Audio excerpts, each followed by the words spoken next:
Poetry Frances Ellen Harper. Colophon. Poetry was compiled from poems published between 1853 and 1901 by Frances Ellen Harper. This was produced for standard by and is based on transcriptions from various sources and on digital scans from various sources. The cover page is adapted from The Way They Live, a painting completed in 1879 by Thomas. The cover and title pages feature the League Spartan and Sorts Mill typefaces created in 2014 and 2009 by the Leg of Type. This edition was released on January 20, 2026, 5:10 a.m. and is based on revision 5E89D2C.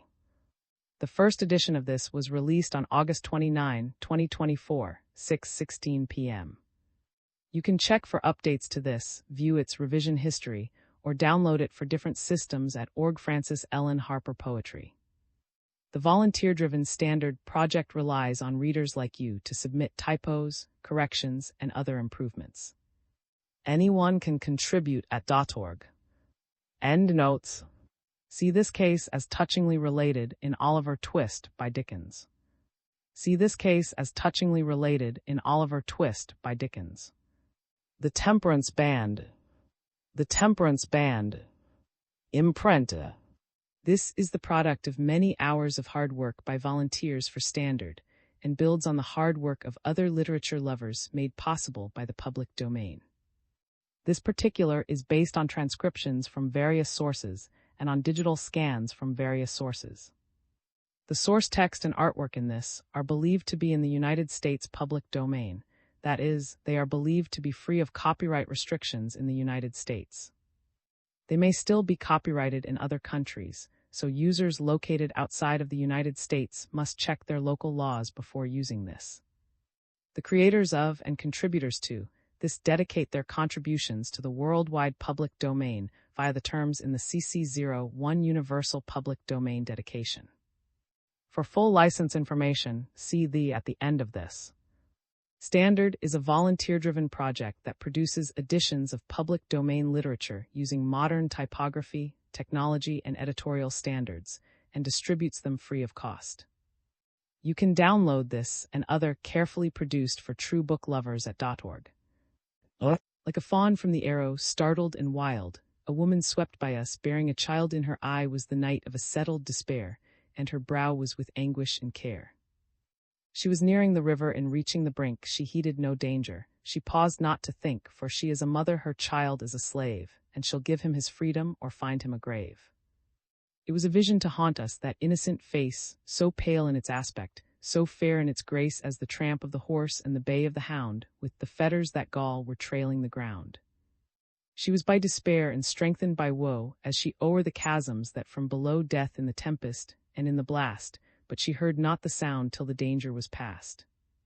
Oh, how shall I speak of my proud country's shame? Of the stains on her glory, how give them their name?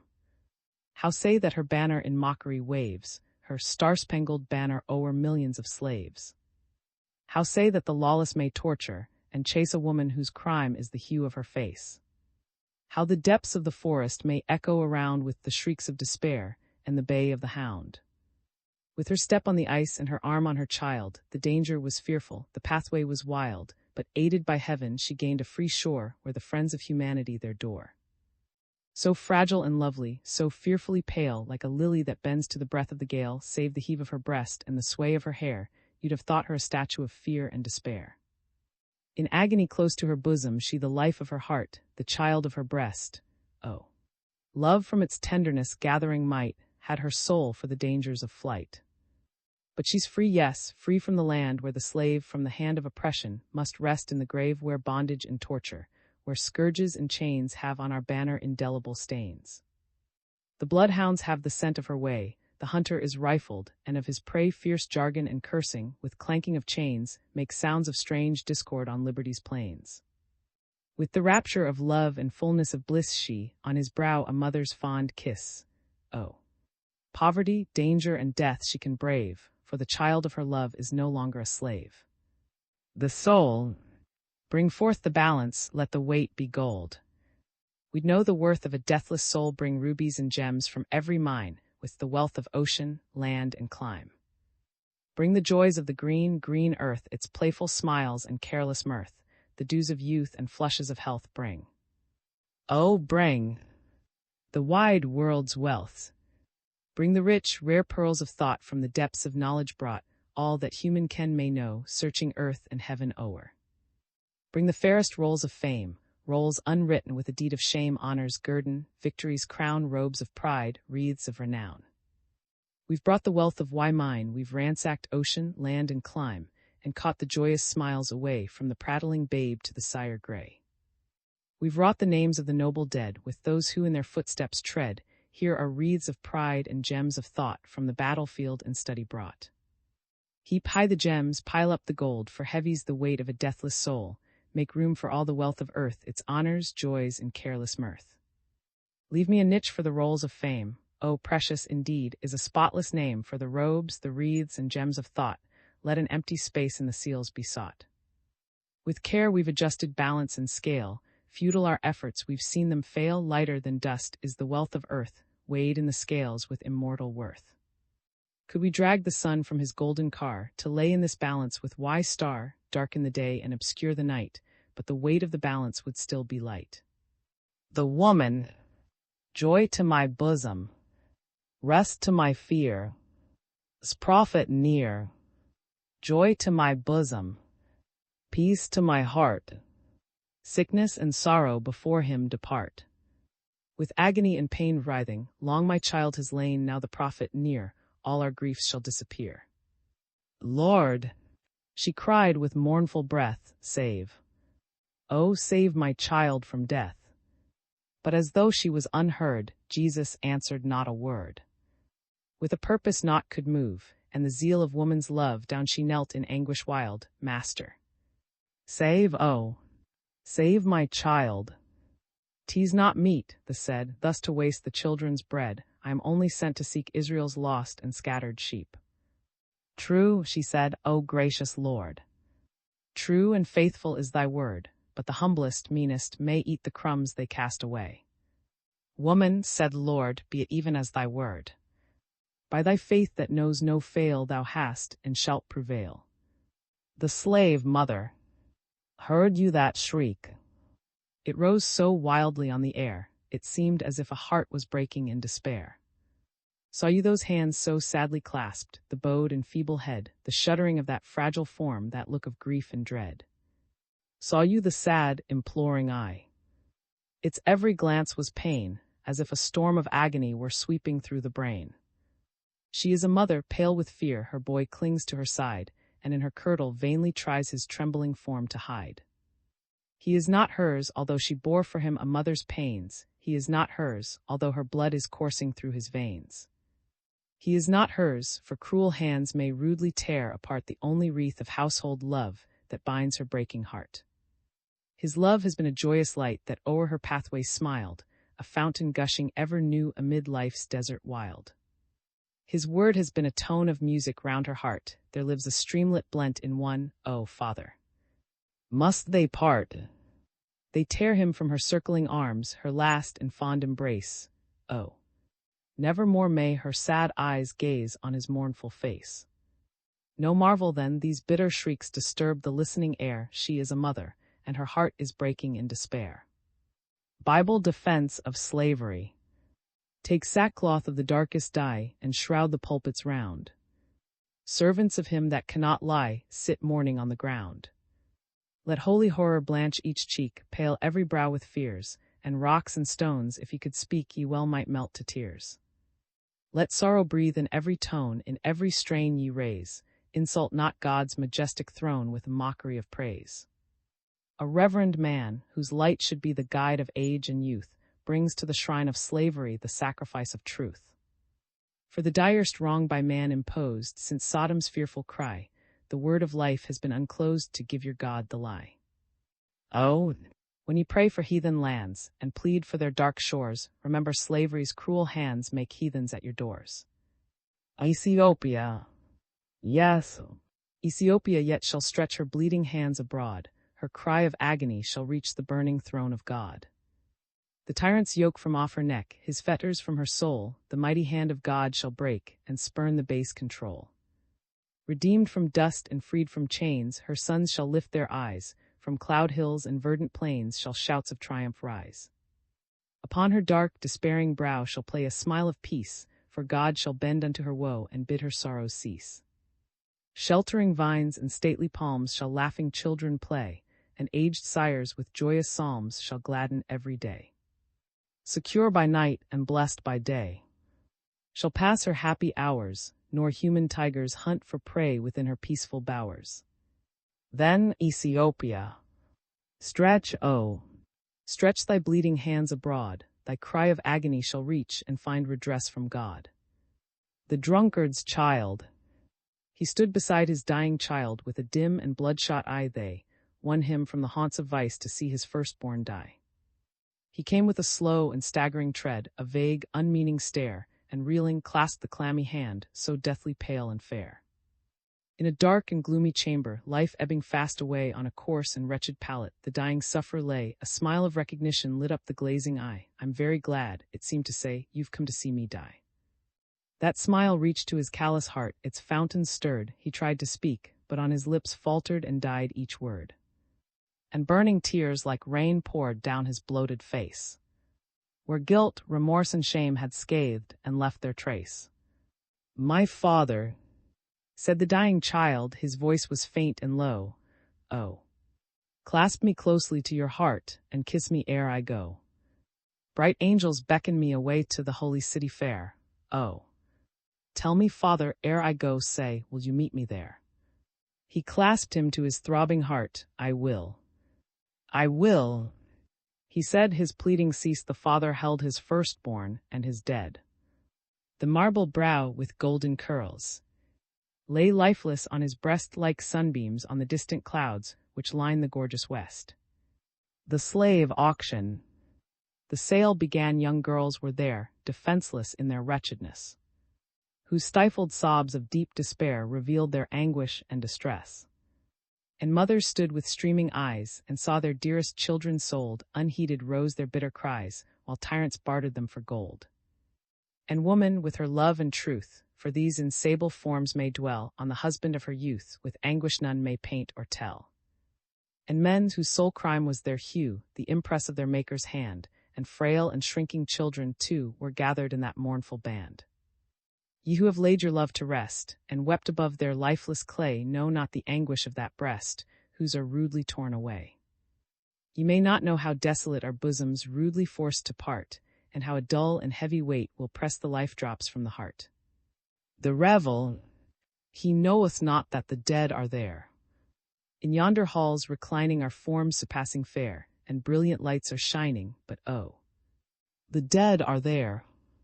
There's music, song, and dance, there's banishment of care, and mirth in every glance, but oh, the dead are there.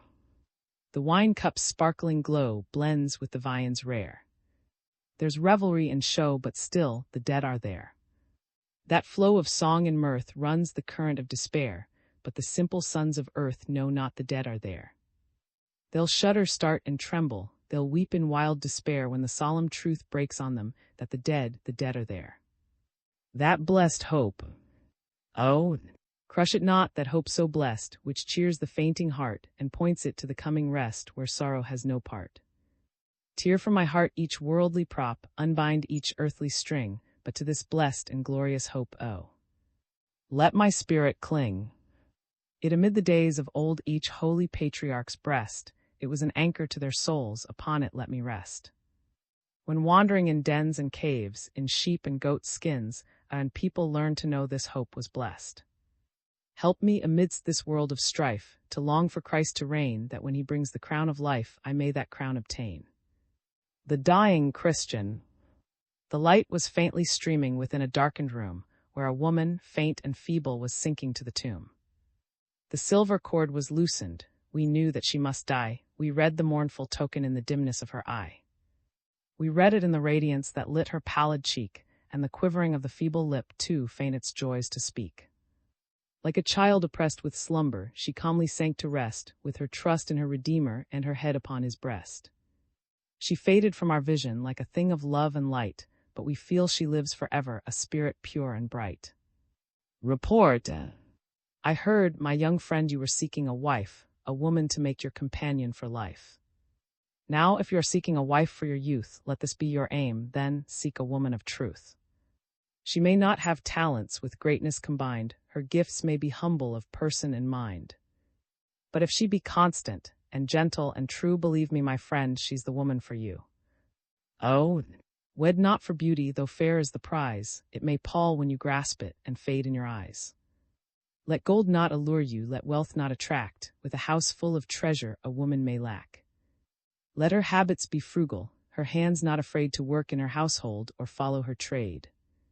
Let her language be modest, her actions discreet, her manners refined and free from deceit. Now if such you should find, in your journey through life, just open your mind, and make her your wife. Advice to the girls. Nay, do not blush. I only heard you had a mind to marry, I thought I'd speak a friendly word, so just one moment tarry. Wed not a man whose merit lies in things of outward show, in raven hair or flashing eyes. That please your fancy so. But marry one who's good and kind, and free from all who, if without a gifted mind, at least has common sense. Saved by faith. She said, if I may but touch his clothes, I shall be whole. Life to her no brightness brought, pale and stricken was her brow, till a bright and joyous thought lit the darkness of her woe. Long had sickness on her preyed, strength from every nerve had gone, skill and art could give no aid, thus her weary life passed on. Like a sad and mournful dream, daily felt she life depart, hourly knew the vital stream left the fountain of her heart.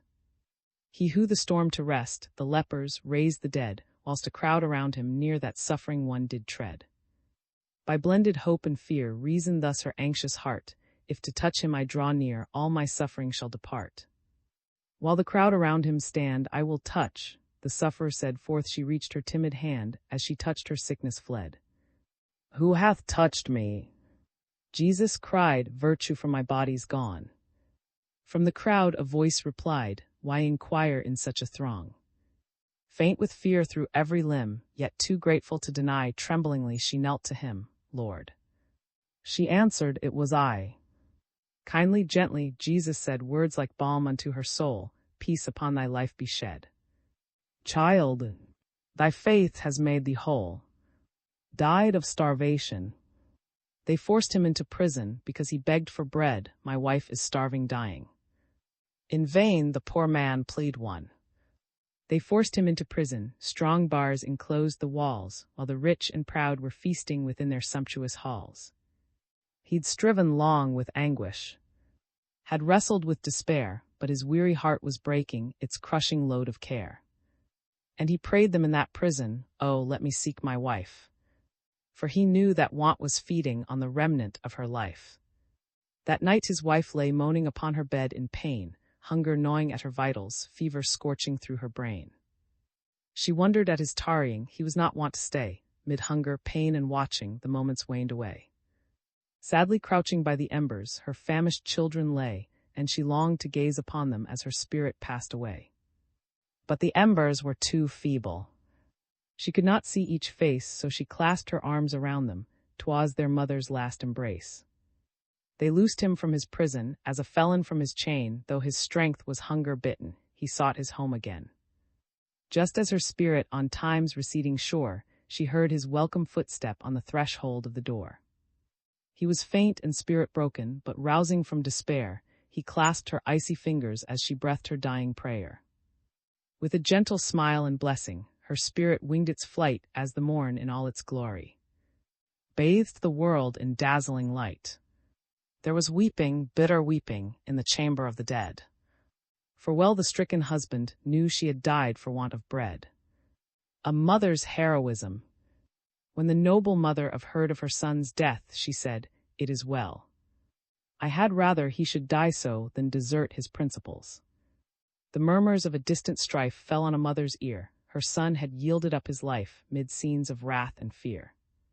They told her how he'd spent his breath in pleading for the dumb, and how the glorious martyr wreath her child had nobly won. They told her of his courage high, mid brutal force and might, how he had nerved himself to die in battling for the right. It seemed as if a fearful storm swept wildly round her soul, a moment, and her fragile form bent its fierce control. From lip and brow the color fled, but light flashed to her eye. "'Tis well. 'Tis well," the mother said, "that thus my child should die.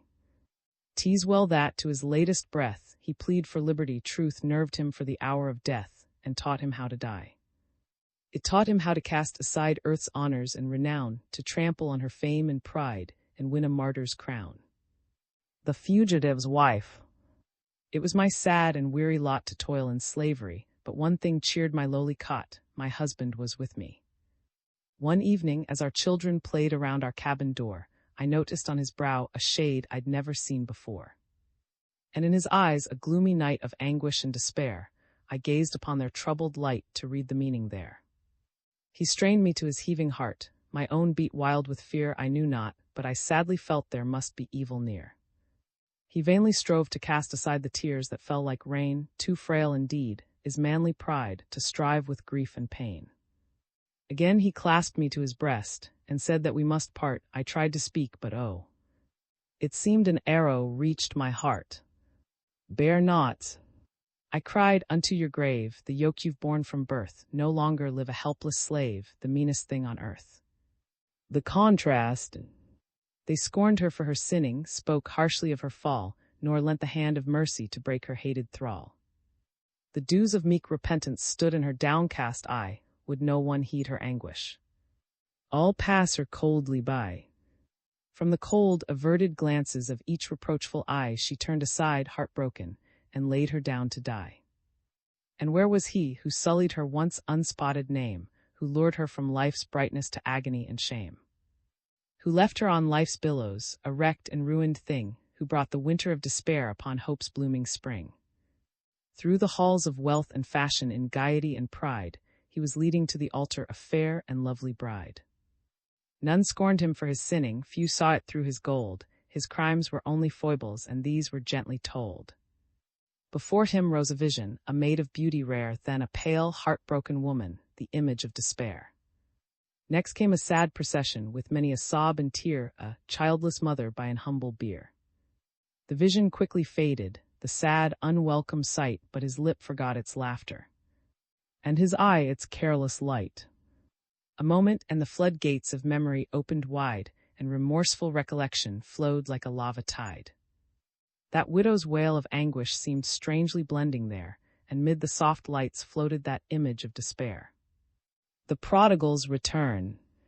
He came a wanderer. Years of sin had blanched his blooming cheek, telling a tale of strife within that words might vainly speak. His feet were bare, his garments torn, his brow was deathly white, his heart was bleeding, crushed and worn, his soul had felt a blight. His father saw him, pity swept, and through every vein he ran and his child and wept, "Ing, he lives again. Father, I've come, but not to claim aught from thy love or grace. I come, a child of guilt and shame, to beg a servant's place." "Enough, enough," the father said, "bring robes of princely cost. The past with all its shadows fled, for now was found the lost. Put shoes upon my poor child's feet, with rings his hand adorn, and bid my house his coming greet with music, dance, and song. Oh, mid this world of strife, when wayward here we roam, conduct us to the paths of life, and guide us safely home. Then in thy holy courts above, thy praise our lips shall sound, while angels join our song of love, that we, the lost, are found. Farewell, farewell, Father. I am a dying, going to the glory land, where the sun is ever shining, and the zephyrs ever bland. Where the living fountains flowing quench the pining spirit's thirst, where the tree of life is growing, where the crystal fountains burst. Father, hear that music holy floating from the spirit land. At the pearly gates of glory, radiant angels waiting stand. Father, kiss your dearest, press her cold and clammy hand, ere the glittering hosts receive her, welcome to their cherub band. Be active. Onward, onward, sons of freedom, in the great and glorious strife, you've a high and holy mission on the battlefield of life. See oppression's feet of iron grind a brother to the ground, and from bleeding heart and bosom many a fearful wound. Sit not down with idle pity, gazing on his mighty wrong, hurl the bloated tyrant from him, say, my brother, oh, be strong. See that sad, despairing mother clasp her burning brow in pain, lay your hand upon her fetters, rend, oh, rend her galling chain. Here's a pale and trembling maiden, brutal arms around her throne, Christian father, save, oh, save her, by the love you bear your own. Yearly lay 100,000 newborn babes on Moloch's shrine, crush these gory, reeking altars, Christians, let this work be thine. Where the southern roses blossom, weary lives go out in pain, dragging to death, shadowy portals, slavery's heavy galling chain. Men of every clime and nation, every faith and sect and creed, lay aside your idle jangling, come and staunch the wounds that bleed.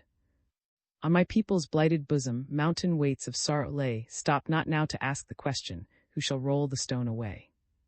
Set to work the moral forces that are yours of church and state, teach them how to war and battle gainst oppression, wrong, and hate.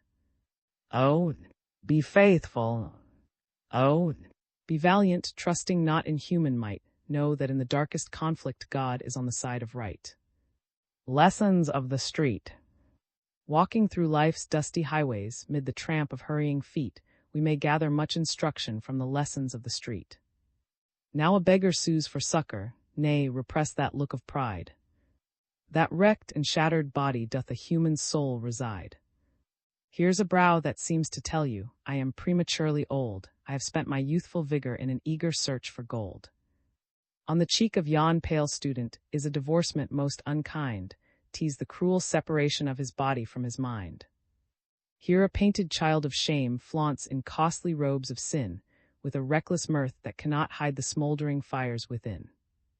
And here's a face so calm and mild mid the restless din and strife, it seems to say in every line, I'm aiming for a higher life. Just then I caught a mournful glance, as on the human river rushed, a harrowing look which plainly said, the music of my life is hushed. Look on that face so deathly pale, its bloom and flush forever fled. I started, for it seemed to bear a message to the silent dead. Thus hurries on the stream of life, to empty where death's waters meet. We pass along, we pass away, thus end the lessons of the street. Gone to God. Finished now the weary throbbing, of a bosom calm to rest, laid aside the heavy sorrows that for years upon it pressed. All the thirst for pure affection, all the hunger of the heart, all the vain and tearful cryings, all forever now depart. Clasp the pale and faded fingers o'er the cold and lifeless form, they shall never and shiver, homeless in the dark and storm. Press the death weights calmly, gently, o'er the eyelids in their sleep, tears shall never tremble from them, they shall never wake to weep. Close the silent lips together, lips once parted with a sigh, through their sealed, moveless portals, ne'er shall float a bitter cry. Bring no bright and blooming flowers, let no mournful tears be shed, funeral flowers, tears of sorrow, they are for the cherished dead. She has been a lonely wanderer, drifting on the world's highway, grasping with her woman's nature feeble reeds to be her stay. God is witness to the anguish of a heart that's all alone, floating blindly on life's current, only bound unto his throne. But o'er such death's solemn angel, with a sheltering wing, till the hopeless hand, grown weary, cease around earth's toys to cling. Then kind hands will clasp them gently on the still, unaching breast, softly treading by, they'll whisper of the lone one gone to rest. To the Union savers of Cleveland. Men of Cleveland, had a vulture sought a timid dove for prey, would you not, with human pity, drive the gory bird away? Had you seen a feeble lambkin shrinking from a wolf so bold, would you not, to shield the trembler, in your arms have made its fold? But when she, a hunted sister, stretched her hands that ye might save, colder far than's regions was the answer that ye gave. On the Union's bloody altar was your hapless victim laid, mercy, truth, and justice shuddered, but your hands would give no aid. And ye sent her back to torture, robbed of freedom and of right. Thrust the wretched, captive stranger back to slavery's gloomy night. Back where brutal men may trample on her honor and her fame, and unto her lips so dusky press the cup of woe and shame. There is blood upon your city, dark and dismal is the stain, and your hands would fail to cleanse it, though Lake Erie ye should drain. There's a curse upon your Union, fearful sounds are in the air, as if thunderbolts were framing answers to the bondsman's prayer. Ye may offer human victims, like the heathen priests of old, and may barter manly honor for the Union and for gold. But ye cannot stay the whirlwind when the storm begins to break, and our God doth rise in judgment for the poor and needy's sake. And your sin-cursed, guilty union shall be shaken to its base, till ye learn that simple justice is the right of every race. Bury me in a free land. Make me a grave where'er you will, in a lowly plain or a lofty hill. Make it among earth's humblest graves, but not in a land where men are slaves. I could not rest if around my grave I heard the steps of a trembling slave. His shadow above my silent tomb would make it a place of fearful gloom. I could not rest if I heard the tread of a coffle gang to the shambles led, and the mother's shriek of wild despair rise like a curse on the trembling air. I could not sleep if I saw the lash drinking her blood at each fearful gash, and I saw her babes torn from her breast, like trembling doves from their parent nest. I'd shudder and start if I heard the bay of bloodhounds seizing their human prey, and I heard the captive plead in vain as they bound afresh his galling chain. If I saw young girls from their mothers' arms bartered and sold for their youthful charms, my eye would flash with a mournful flame, my death-paled cheek grow red with shame. I would sleep, dear friends, where bloated might can rob no man of his dearest right. My rest shall be calm in any grave where none can call his brother slave. I ask no monument, proud and high, to arrest the gaze of the passers-by. All that my yearning spirit craves is bury me not in a land of slaves. Moses. A story of the Nile. I the parting. Moses. Kind and gracious princess, more than friend, I've come to thank thee for thy goodness, and to breathe into thy generous ears my last and sad farewell. I go to join the fortunes of my race, and to put aside all other bright advantages, save the approval of my conscience and the meed of rightly doing. Princess. What means, my son, this strange election? What wild chimera floats across thy mind? What sudden impulse moves thy soul? Thou who hast only trod the court of kings, why seek instead the paths of labor? Thou whose limbs have known no other garb than that which well befits our kingly state, why rather choose the badge of servitude and toil? Moses. Let me tell thee, gracious princess, 'tis no sudden freak nor impulse wild that moves my mind. I feel an earnest purpose binding all my soul unto a strong resolve, which bids me put aside all other ends and aims, until the hour shall come when God the God our fathers loved and shall break our chains and lead our willing feet to freedom. Princess. Listen to me, Moses, thou art young, and the warm blood of youth flushes thy veins like generous wine, thou thy manhood like a crown, but what king e'er cast his diadem in the dust, to be trampled down by every careless foot? Thou hast bright dreams and glowing hopes, couldst thou not live them out as well beneath the radiance of our throne as in the shadow of those bondage-darkened huts? Moses. Within those darkened huts my mother plies her tasks, my father bends to unrequited toil, and bitter tears moisten the bread my brethren eat. And when I gaze upon their cruel wrongs, the very purple on my limbs seems drenched with blood, the warm blood of my own kindred race, and then thy richest viands pall upon my taste, and discord jars in every tone of song. I cannot live in pleasure while they faint in pain. Princess. How like a dream the past floats back. It seems but yesterday when I lay tossing upon my couch of pain, a torpor creeping through each nerve, a fever coursing through my veins. And there I lay, dreaming of lilies fair, of lotus flowers and past delights, and all the bright, glad hopes that give to early life its glow and flush. And thus day after day dragged its slow length along, until one morn the breath of lilies fainting on the air floated into my room, and then I longed once more to gaze upon the Nile, as on the face of a familiar friend, whose absence long had made a mournful void within the heart. I summoned to my side my maids, and bade them place my sandals on my feet, and lead me to the Nile, where I might bathe my weary limbs within the cooling flood, and gather healing from the sacred stream. I sought my favorite haunt, and bathing, found new tides of vigor coursing through my veins. Refreshed, I sat me down to weave a crown of lotus leaves and lilies fair, and while I sat in a suite, dreaming of life and hope, I saw a little wicker basket hidden among the flags and lilies of the Nile, and I called my maidens and said, "And bring me that little ark which floats beside the stream." They ran and brought me a precious burden. 'Twas an ark woven with rushes and daubed with slime, and in it lay a sleeping child, his little hand amid his clustering curls, and a bright flush upon his glowing cheek. He wakened with a smile and reached out his hand to meet the welcome of the mother's kiss, when strange faces met his gaze, and he drew back with a grieved, wondering look, while disappointment shook the quivering lip that missed the mother's wanted kiss, and the babe lifted his voice and wept. Then my heart yearned towards him, and I resolved that I would brave my father's wrath and save the child. But while I stood gazing upon his wondrous beauty, I saw beside a Hebrew girl, her eyes bent on me with an eager, questioning look, and drawing near, she timidly said, "Shall I call a nurse?" I bade her go. She soon returned, and with her came a woman of the Hebrew race, whose sad, sweet, serious eyes seemed overflowing with a strange and sudden joy. I placed the babe within her arms and said, "Nurse this child for me," and the babe nestled there like one at home, while o'er the dimples of his face rippled the sweetest smiles, and I was well content to leave him in her care, and well did she perform her part. When many days had passed, she brought the child unto the palace inn one morning, while I sat toying with his curls and listening to the prattle of his untrained lips. My father, proud and stately, saw me bending o'er the child and said, "Whose child is this? Who of my lords calls himself father to this goodly child? He surely must be a happy man." Then I said, "Father, he is mine. He is a Hebrew child that I have saved from death." He suddenly recoiled as if an adder had stung him and said, "Take that child hence.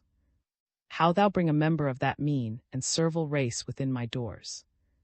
Nay, rather let me send for, whose ready sword shall rid me of his hateful presence." Then kneeling at his feet, and catching hold of his royal robes, I said, "Not so, oh honored father, he is mine. I snatched him from the hungry jaws of death and foiled the greedy crocodile of his prey. He has eaten bread within thy palace walls, and thy salt lies upon his fresh young lips. He has a claim upon thy mercy. Oh," he said, "I have decreed that every man child of that hated race shall die. The oracles have said the pyramids shall wane before their shadow, and from them a star shall rise whose light shall spread over earth a baleful glow, and this is why I root them from the land. Their strength is weakness to my throne. I shut them from the light, lest they bring darkness to my kingdom. Now give me up the child and let him die." Then clasping the child closer to my heart, I said, "The pathway to his life is through my own. Around that life I throw my heart, a wall of living, loving clay." Dark as the thunder clouds of distant lands became my father's brow, and his eyes flashed with the fierce lightnings of his wrath. But while I plead with eager eyes upturned, I saw a sudden change come over him. His eyes beamed with unwonted tenderness, and he said, "Arise, thy prayer is granted." Just then thy dead mother came to thine eyes, and the light of broke over thy face. Was the light of my home, the star that faded out too suddenly from my dwelling, and left my life to darkness, grief, and pain, and for her sake, not thine, I'll spare the child. And thus I saved thee twice, once from the angry sword, and once from the devouring flood. Moses, thou art doubly mine. As such I claimed thee then, as such I claim thee now. I've nursed no other child upon my knee, and pressed upon no other lips the sweetest kisses of my love, and now, with rash and careless hand, thou dost thrust aside that love.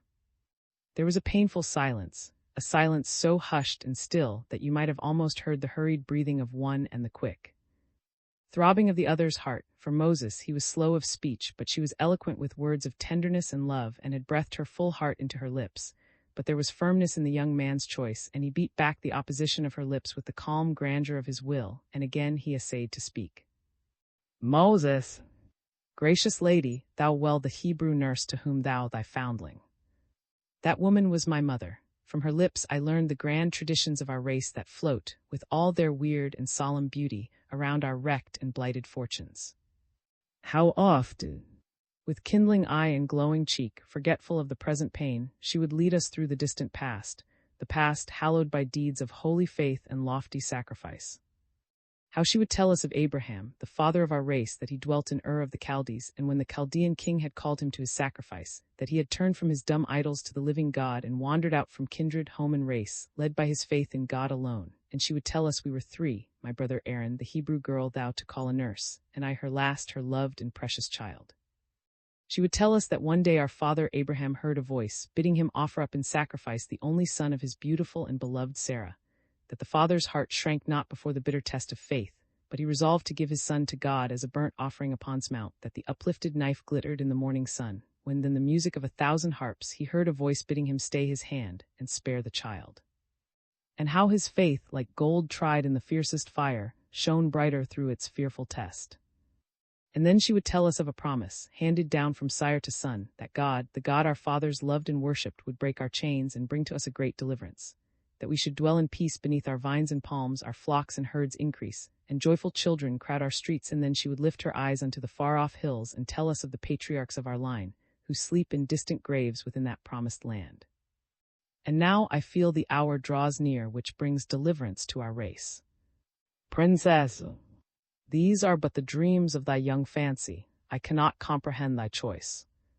I have heard of men who have waded through slaughter to a throne, of proud ambitions, struggles fierce and wild for some imagined good, of men who have even cut in twain the crimson threads that lay between them and a throne. But I never heard of men resigning ease for toil, the splendor of a palace for the squalor of a hut, and casting down a diadem to wear a servile badge. Sadly she gazed upon the fair young face lit with its lofty faith, and high resolves the dark prophetic eyes, which seemed to look beyond the present pain unto the future greatness of his race. As she stood before him in the warm loveliness of her ripened womanhood, her languid eyes glowed with unwonted fire, and the bright tropical blood sent its quick flushes o'er the olive of her cheek, on which still lay the lingering roses of her girlhood. Grief, wonder, and surprise flickered like shadows o'er her face, as she stood slowly crushing with unconscious hand the golden tassels of her crimson robe. She had known life only by its brightness, and could not comprehend the grandeur of the young man's choice, but she felt her admiration glow before the earnest faith that tore their lives apart and led him to another destiny. She had hoped to see the crown of Egypt on his brow, the sacred leopard skin adorn his shoulders, and his seat the throne of the proud pharaoh, but now her dream had faded out and left a bitter pang of anguish in its stead.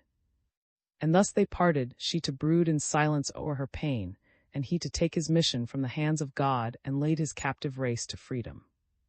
With silent lips but aching heart she bowed her queenly head and let him pass, and he went forth to share the fortune of his race, esteeming that as better far than pleasures bought by sin and gilded o'er with vice. And he had chosen well, for on his brow God poured the chrism of a holy work. And thus anointed, he has stood a bright ensample through the changing centuries of time. Aye, aye. It was a great change from the splendor, light, and pleasure of a palace to the lowly huts of those who sighed because of cruel bondage. As he passed into the outer courts of that proud palace, he paused a moment just to gaze upon the scenes mid which his early life had passed, the pleasant haunts amid the fairest flowers, the fountains tossing on the air their silver spray, the statues breathing music soft and low to greet the first faint flushes of the morn, the obelisks that rose in lofty grandeur from their stony beds, the sphinxes gaunt and grim, with unsolved riddles on their lips, and all the bright creations painters' art and sculptors' skill had gathered in those regal halls, where mirth and dance and revelry and song had chased with careless feet the bright and fleeting hours. He was leaving all, but no regrets came like a shadow o'er his mind, for he had felt the quickening of a higher life, as if his soul had wings and he were conscious of their growth. And yet there was a tender light in those dark eyes which looked their parting on the scenes of beauty where his life had been a joyous dream enchanted with delight.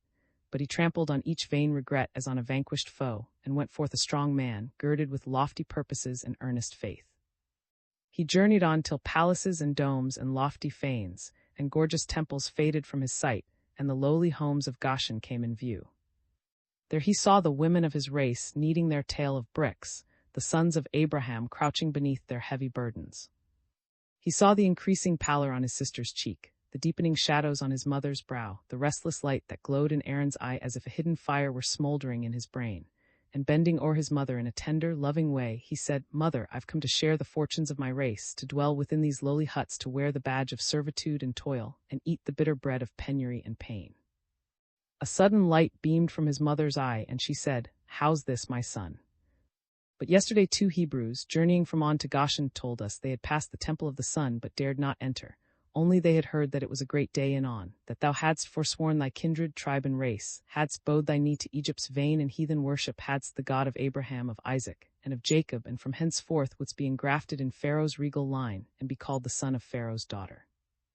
When thy father heard the cruel news, he bowed his head upon his staff and wept. But I had stronger faith than that. By faith I hid thee when the bloody hands of Pharaoh were searching mid our quivering heartstrings, dooming our sons to death. By faith I wove the rushes of thine ark, and laid thee mid the flags and lilies of the Nile, and saw the answer to that faith when Pharaoh's daughter placed thee in my arms, and bade me nurse the child for her. and by that faith sustained, I heard as idle words the cruel news that stabbed thy father like a sword. The Hebrews did not hear aright. Last week there was a great day, and on, from gate unto the mighty sea, the princes, lords, and chamberlains of Egypt were assembled, the temple of the sun was opened. Isis and Osiris were unveiled before the people Apis, and were crowned with flowers, golden censers breathed their fragrance on the air, the sacrifice was smoking on the altar, the first fruits of the Nile lay on the tables of the sun. The music rose in lofty swells, then sank in cadences so soft and low till all the air grew tremulous with rapture. The priests of On were there, with sacred palms within their hands and lotus leaves upon their brows. Pharaoh and his daughter sat waiting in their regal chairs. All were ready to hear me bind my soul to Egypt, and to swear allegiance to her gods. The priests of On drew near to lay their hands upon my head and bid me swear, now by Osiris, judge of all the dead, and Isis, mother of us all, that henceforth I'd forswear my kindred, tribe, and race, would have no other gods than those of Egypt, would be engrafted into Pharaoh's royal line and be called the son of Pharaoh's daughter. Then, mother dear, I lived the past again. Again I sat beside thee, my lips apart with childish wonder, my eager eyes uplifted to thy glowing face, and my young soul gathering inspiration from thy words. Again I heard thee tell the grand traditions of our race, the blessed hopes and glorious promises that weave their golden threads among the somber tissues of our lives, and shimmer still amid the gloom and shadows of our lot. Again I heard thee tell of Abraham, with his constant faith and earnest trust in God, unto whom the promise came that in his seed should all the nations of the earth be blessed. Of Isaac, blessing with disappointed lips his firstborn son, from whom the birthright had departed. Of Jacob, with his warm affections and his devious ways flying the wrath of Esau, how he slumbered in the wild and saw amid his dreams a ladder reaching to the sky, on which God's angels did descend, and waking with a solemn awe his soul exclaimed, how dreadful is this place! Lo, God is here, and I knew it not. Of Joseph, once a mighty prince within this land, who shrank in holy horror from the soft white hand that beckoned him to sin. Whose heart, amid the pleasures, pomp, and pride of Egypt, was ever faithful to his race, and when his life was trembling on its frailest cord, he turned his dying eyes to Canaan, and made his brethren swear that they would make his grave among the patriarchs of his line, because the cave, where Abraham bowed before the sons of and bought a place to lay his loved and cherished dead, was dearer to his dying heart than the proudest tomb amid the princely dead of Egypt. Then, like the angels, mother dear, who met our father Jacob on his way, thy words came back as messengers of light to guide my steps, and I refused to be called the son of Pharaoh's daughter. I saw the priests of On grow pale with fear, an ashen terror creeping o'er the princess' face, while Pharaoh's brow grew darker than the purple of his cloak. But I endured, as seeing him who hides his face behind the brightness of his glory. And thus I left the pomp and pride of Egypt to cast my lot among the people of my race. Flight into. The love of Moses for his race soon found a stern expression. Pharaoh was building a pyramid, ambitious, cold, and proud. He scrupled not at means to gain his ends. When he feared the growing power of Israel, he stained his hands in children's blood and held a carnival of death in Goshen. But now he wished to hand his name and memory down unto the distant ages, and instead of lading that memory with the precious fragrance of the kindest deeds and words, he essayed to write it out in stone, as cold and hard and heartless as himself. And Israel was the fated race to whom the cruel tasks were given. Day after day a cry of wrong and anguish, some dark deed of woe and crime came to the ear of Moses, and he said, these reports are ever harrowing my soul. I will go into the fields where Pharaoh's officers exact their labors, and see if these things be so, if they smite the feeble at their tasks, and goad the aged on to toils beyond their strength, if neither age nor sex is spared the cruel smiting of their rods. And Moses went to see his brethren. 'Twas eventide, and the laborers were wending their way unto their lowly huts. 'Twas a sad sight. The young girls walked without the bounding steps of youth, with faces prematurely old, as if the rosy hopes and sunny promises of life had never flushed their cheeks with girlish joy, and there were men whose faces seemed to say, we bear our lot in hopeless pain, we've bent unto our burdens until our shoulders fit them, and as slaves we crouch beneath our servitude and toil. But there were men whose souls were cast in firmer, men with dark secretive eyes which seemed to say, today we bide our time, and hide our wrath in every nerve, and only wait a fitting hour to strike the hands that press us down. Then came the officers of Pharaoh. They trod as lords, their faces flushed with pride and insolence, watching the laborers sadly wending their way from toil to rest. And Moses' heart swelled with a mighty pain. Sadly musing, he sought a path that led him from the busy haunts of men. But even there the cruel wrong trod in his footsteps. He heard a heavy groan, then harsh and bitter words, and looking back he saw an officer of Pharaoh smiting with rough and cruel hand an aged man. Then Moses wrath his lips, and every nerve did tremble with a sense of wrong, and bounding forth he cried unto the smiter, Stay thy hand, thou that aged man. His head is than our desert sands, his limbs refuse to do thy bidding, because thy cruel tasks have drained away their strength. The Egyptian raised his eyes with sudden wonder. Who was this that dared dispute his power? Only a Hebrew youth. His proud lip curved in scornful anger, and he waved a menace with his hand, saying, Back to thy task, base slave, nor dare resist the will of Pharaoh. Then Moses wrathed the bounds of prudence, and with a heavy blow he felled the smiter to the earth, and Israel had one tyrant less. Moses saw the mortal paleness chase the flushes from the Egyptian's face, the whitening lips that breathed no more defiance, and the relaxing tension of the well-knit limbs, and when he knew that he was dead, he hid him in the sand and left him to his rest. Another day Moses walked abroad, and saw two brethren striving for mastery, and then his heart grew full of tender pity. They were brethren, sharers of a common wrong. Should not their wrongs more closely bind their hearts, and union, not division, be their strength? And feeling thus, he said, Ye are brethren, wherefore do ye strive together? But they threw back his words in angry tones, and asked if he had come to judge them, and would mete to them the fate of the Egyptian. Then Moses knew the sand had failed to keep his secret, that his life no more was safe in Goshen, and he fled unto the deserts of Arabia, and became a shepherd for the priest of IV. Men grow strong in action, but in solitude their thoughts are ripened. Like one who cuts away the bridge on which he has walked in safety to the other side, so Moses cut off all retreat to Pharaoh's throne, and did choose the calling most hateful to an Egyptian. He became a shepherd, and led his flocks and herds amid the solitudes and wilds of, where he nursed in silent loneliness his earnest faith in God and a constant love for kindred, tribe, and race. Years stole o'er him, but they took no atom from his strength, nor laid one heavy weight upon his shoulders. The down upon his face had ripened to a heavy beard. The fire that glowed within his youthful eye had deepened to a calm and steady light, and yet his heart was just as faithful to his race as when he had stood in Pharaoh's courts and bade farewell unto his daughter. There was a look of patient waiting on his face, a calm, grand patience, like one who had lifted up his eyes to God and seen, with meekened face, the wings of some great destiny all his life with strange and solemn glory. But the hour came when he must pass from thought to action, when the hope of many years must reach its grand fruition, and Israel's great deliverance dawn. It happened thus: one day, as Moses led his flocks, he saw a fertile spot skirted by desert sands, a pleasant place for flocks and herds to nip the tender grass and rest within its shady nooks, and as he paused and turned, he saw a bush with fire aglow. From root to stem a lambent flame sent up its jets and sprays of light, and yet the bush, with leaves uncrisped, uncurled, was just as green and fresh as if the breath of early spring were kissing every leaf. Then Moses said, I'll turn aside to see this sight.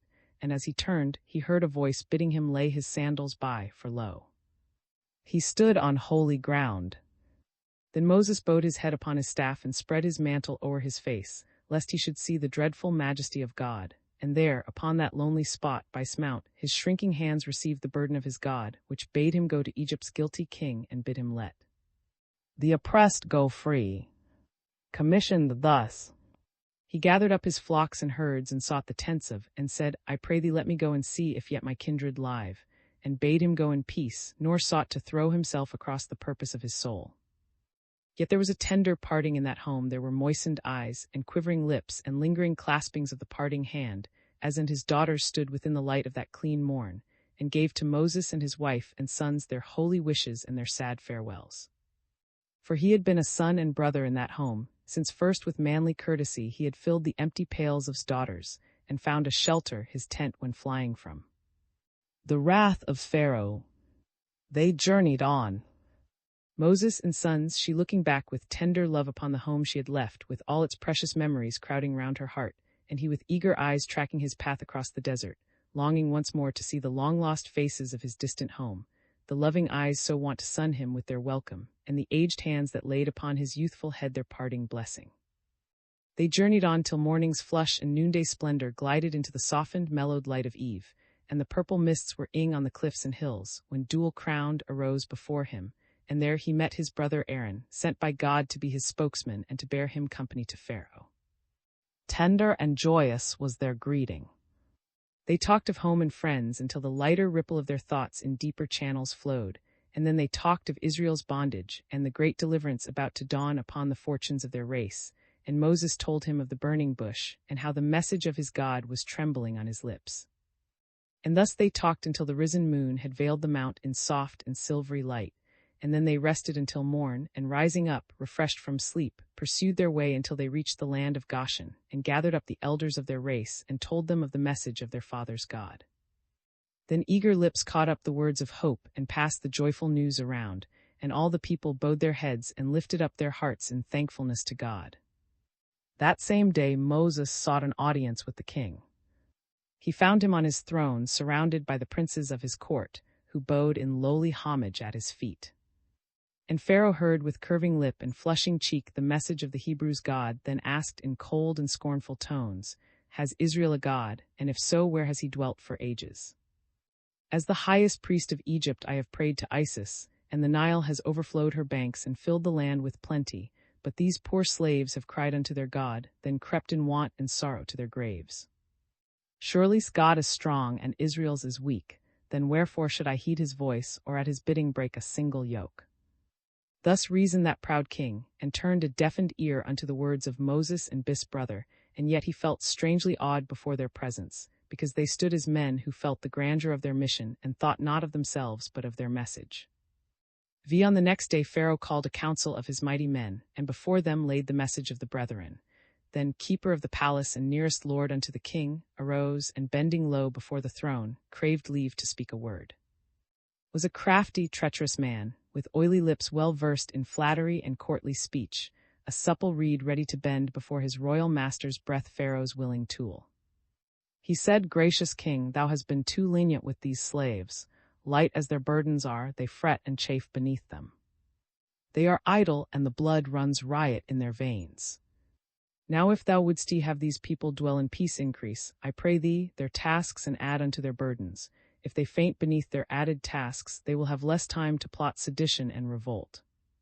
Then oldest lord in Pharaoh's court arose. He was an aged man, whose white and heavy beard hung low upon his breast, yet there was a hard cold glitter in his eye, and on his face a proud and evil look. He had been a servant to the former king, and wore his signet ring upon his hand. He said, "I know this Moses well. 80 years ago Princess found him by the Nile and rescued him from death, and did choose him as her son, and had him versed in all the mysteries and lore of Egypt.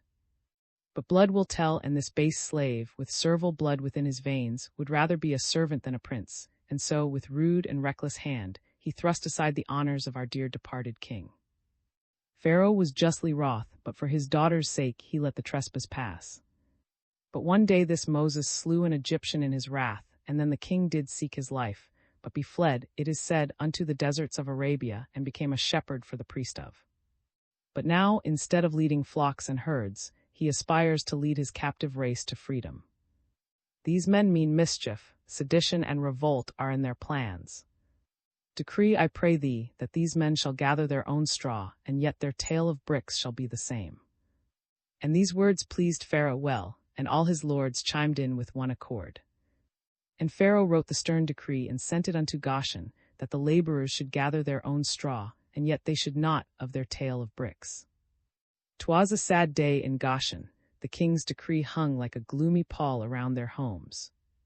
The people fainted their added tasks, then cried unto the king that he would ease their burdens. But he hissed a taunt into their ears and said, "Ye are idle, and your minds are filled with vain and foolish thoughts. Get you into your tasks, and ye shall not of your tale of bricks." And then they turned their eyes reproachfully on Moses and his brother, and laid the cruel blame upon their shoulders.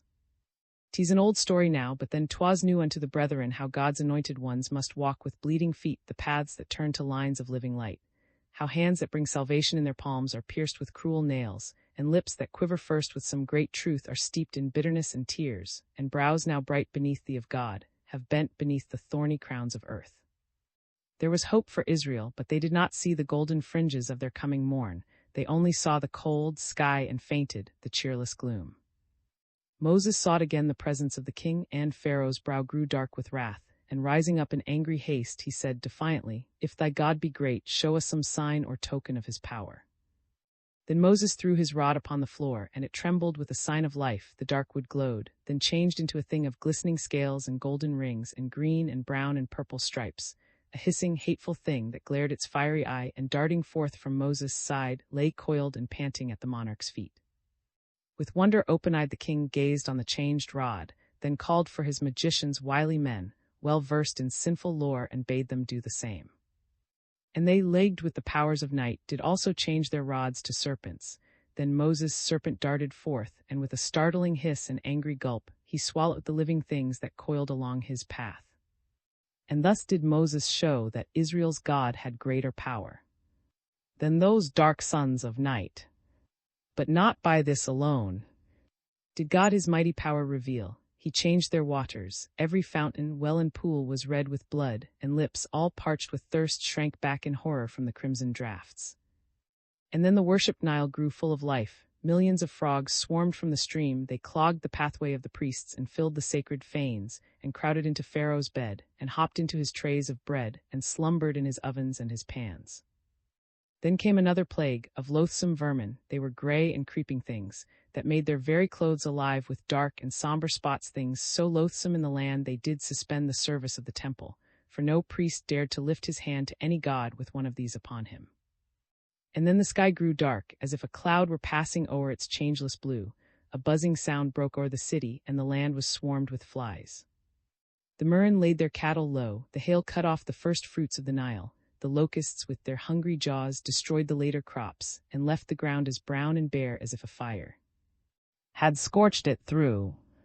Then angry blains and fiery boils did blur the flesh of man and beast, and then for 3 long days nor saffron tint nor crimson flush nor soft and silvery light divided day from morn, nor told the passage of the hours. Men rose not from their seats but sat in silent awe.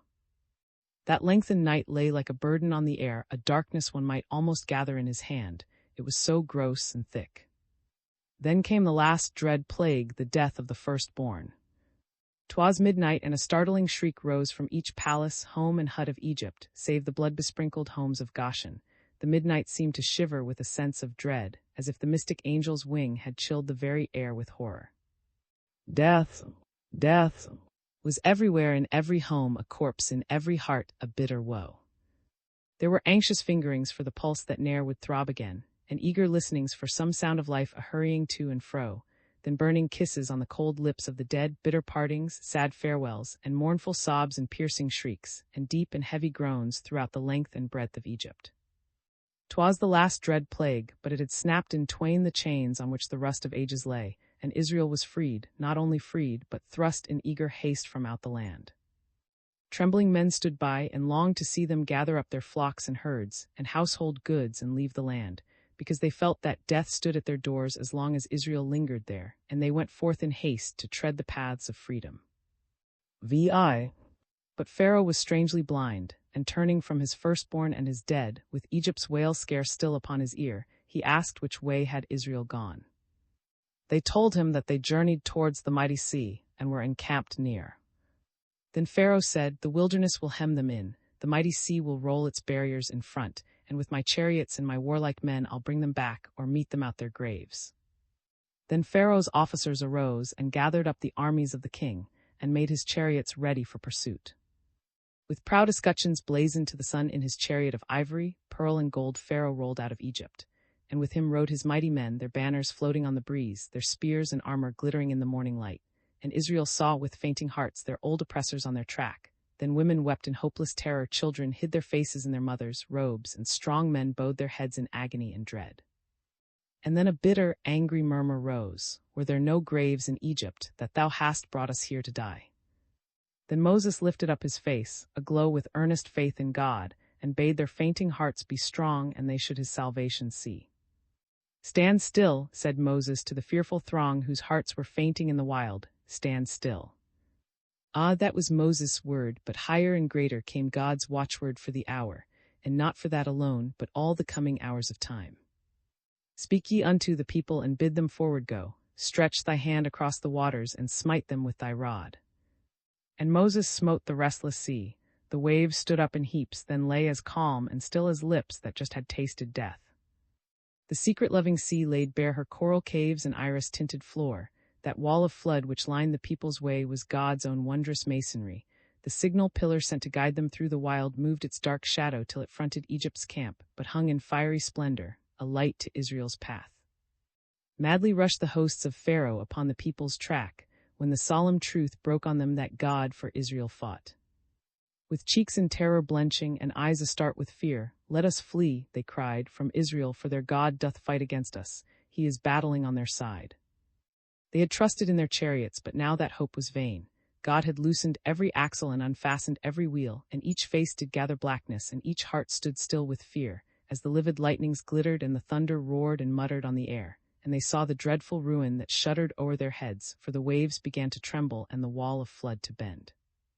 Then arose a cry of terror, baffled hate and hopeless dread, a gurgling sound of horror, as the waves came madly dashing, wildly crashing, seeking out their place again, and the flower and pride of Egypt sank as lead within the sea till the waves threw back their corpses cold and stark upon the shore, and the song of Israel's triumph was the requiem of their foes. Oh, the grandeur of that triumph! Up the cliffs and down the valleys, o'er the dark and restless sea, rose the people's shout of triumph, going up in praise to God, and the very air seemed joyous, for the choral song of millions throbbed upon its viewless wings. Then another song of triumph rose in accents soft and clear. 'Twas the voice of Moses' sister rising in the tide of song. The warm blood of her childhood seemed dancing in her veins, the roses of her girlhood were flushing on her cheek, and her eyes flashed out the splendor of long-departed days, for time itself seemed pausing, and she lived the past again. Again the Nile flowed by her. She was watching by the stream a little ark of rushes where her baby brother lay. The tender tide of rapture swept o'er her soul again she had felt when Pharaoh's daughter had claimed him as her own, and her mother wept for joy above her rescued son. Then again she saw him choosing Israel's pain and sorrow, and Egypt's pomp and pride. But now he stood their leader triumphant on that shore, and loud she struck the cymbals as she led the Hebrew women in music, dance, and song, as they shouted out triumphs in sweet and glad refrains. Miriam's song. A wail in the palace, a wail in the hut. The midnight is shivering with dread, and Egypt wakes up with a shriek and a sob to mourn for her firstborn and dead. In the morning glad voices greeted the light, as the Nile with its splendor was flushed. At midnight silence had melted their tones, and their music forever is hushed. In the morning the princes of palace and court to the heir of the kingdom bowed down. 'Tis midnight, pallid and stark in his shroud, he dreams not of kingdom or crown. As a monument blasted and blighted by God, through the ages proud Pharaoh shall stand, all seamed with the vengeance, and with the wrath that leaped from God's terrible hand. VII. They journeyed on from sea until they reached the sacred mount and heard the solemn decalogue. The mount was robed in blackness, heavy and deep the shadows lay, the thunder crashed and roared upon the air, the lightning leaped from crag to crag, God's fearful splendor flowed around, and Sinai quaked and shuddered to its base, and there did God proclaim unto their listening ears the great, the grand, the central and the primal truth of all. The universe, the unity of God. Only one God. This truth received into the world's great life not as an idle dream nor speculative thing, but as a living, vitalizing thought should bind us closer to our God and link us with our fellow man, the brothers and co-heirs with Christ, the elder brother of our race. Before this truth let every blade of war grow dull, and slavery, cowering at the light, skulk from the homes of men. Instead of war bring peace and freedom, love and joy, and light for man instead of bondage, whips and chains. Only one God. The strongest hands should help the weak who bend before the blasts of life, because if God is only one, then we are the children of his mighty hand, and when we best serve man, we also serve our God. Let haughty rulers learn that men of humblest birth and lowliest lot have rights as sacred and divine as theirs, and they who fence in leagues of earth by bonds and claims and title deeds, forgetting land and water, air and light are God's own gifts and heritage for man who throw their selfish lives between God's sunshine and the shivering poor, have never learned the wondrous depth, nor scaled the glorious height of this great central truth, around which clusters all the holiest faiths of earth. The thunder died upon the air, the lightning ceased its livid play, the smoke and darkness died away in clouds, as soft and fair as summer wreaths that lie around the setting sun, and Sinai stood a bare and rugged thing among the sacred scenes of earth. VIII. It was a weary thing to bear the burden of that restless and rebellious race. With Sinai's thunders almost crashing in their ears, they made a golden calf, and in the desert spread an idol's feast, and sung the merry songs they had heard when songs bowed down before their vain and heathen gods. And thus for many years did Moses bear the evil manners of his race, their angry murmurs, fierce regrets, and strange forgetfulness of God. Born slaves, they did not love the freedom of the wild more than their pots of flesh and pleasant savory things once gathered from the gardens of the Nile. If slavery only laid its weight of chains upon the weary, aching limbs, e'en then it were a curse, but when it frets through nerve and flesh and eats into the weary soul, oh then it is a thing for every human heart to loathe, and this was Israel's fate, for when the chains were shaken from their limbs, they failed to strike the impress from their souls. While he who'd basked beneath the radiance of a throne ne'er turned regretful eyes upon the past, nor sighed to grasp again the pleasures once resigned, but the saddest trial was to see the light and joy fade from their faces when the faithless spies spread through their camp their ill report. And when the people wept in hopeless unbelief and turned their faces, and asked a captain from their bands to lead them back where they might bind anew their broken chains, when God arose and shut the gates of promise on their lives, and left their bones to bleach beneath Arabia's desert sands. But though they slumbered in the wild, they died with broader freedom on their lips, and for their little ones did God reserve the heritage so rudely thrust aside. IX. The death of Moses. His work was done, his blessing lay like precious ointment on his people's head, and God's great peace was resting on his soul. His life had been a lengthened sacrifice, a thing of deep devotion to his race, since first he turned his eyes on Egypt's guild and glow, and clasped their fortunes in his hand and held them with a firm and constant grasp. But now his work was done, his charge was laid in Joshua's hand, and men of younger blood were destined to possess the land and pass through Jordan to the other side. He too had hoped to enter there to tread the soil made sacred by the memories of his kindred dead, and rest till life's calm close beneath the sheltering vines and stately palms of that fair land. That hope had colored all his life's young dreams and sent its mellowed flushes o'er his later years, but God's decree was otherwise. And so he bowed his meekened soul in calm submission to the word, which bade him climb to highest peak and view the pleasant land from Jordan's swells unto the calmer ripples of the tideless sea, then die with all its loveliness in sight. As he passed from Moab's grassy vale to climb the rugged mount, the people stood in mournful groups, some with quivering lips and tearful eyes reaching out unconscious hands, as if to stay his steps and keep him ever at their side, while others gazed with reverent awe upon the calm and solemn beauty on his aged brow, the look of loving trust and lofty faith still beaming from an eye that neither care nor time had dimmed. As he passed upward, tender blessings, earnest prayers, and sad farewells rose on each wave of air, then died in one sweet murmur of regretful love, and Moses stood alone on's mount. Alone, not one of all that mighty throng who had trod with him in triumph through the parted flood was there. Aaron had died in with son and brother by his side, and Miriam too was gone. But kindred hands had made her grave and held her dust. But he was all alone, nor wife nor child was there to clasp in death his hand, and bind around their bleeding hearts the precious parting words. And yet he was not all alone, for God's great presence flowed around his path and stayed him in that solemn hour. He stood upon the highest peak of, and saw the Jordan chafing through its gorges, its banks made bright by scarlet blooms and purple blossoms.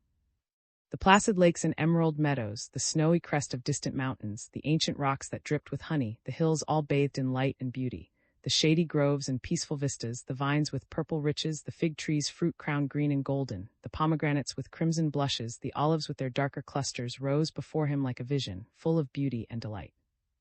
Gazed he on the lovely landscape till it faded from his view, and the wing of death's sweet angel hovered o'er the mountain's crest, and he heard his garments rustle through the watches of the night. Then another fairer vision broke upon his longing gaze. 'Twas the land of crystal fountains, love and beauty, joy and light, for the pearly gates flew open, and his ransomed soul went in. And when morning o'er the mountain fringed each crag, and peak with light, cold and lifeless lay the leader.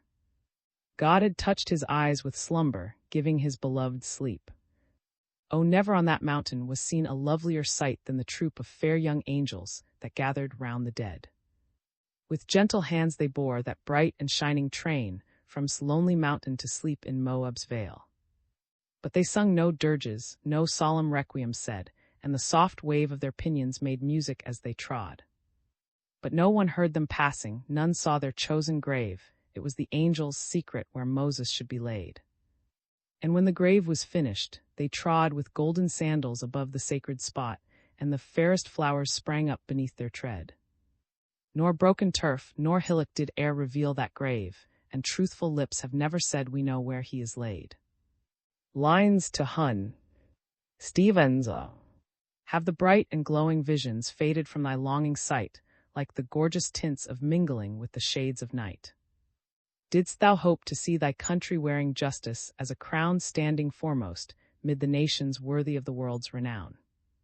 Didst thou think the grand fruition reached the fullness of its time, when the crater of God's judgment overflowed the nation's crime? That thy people, purged by fire, would have trod another path careful, lest their feet should stumble on the cinders of God's wrath?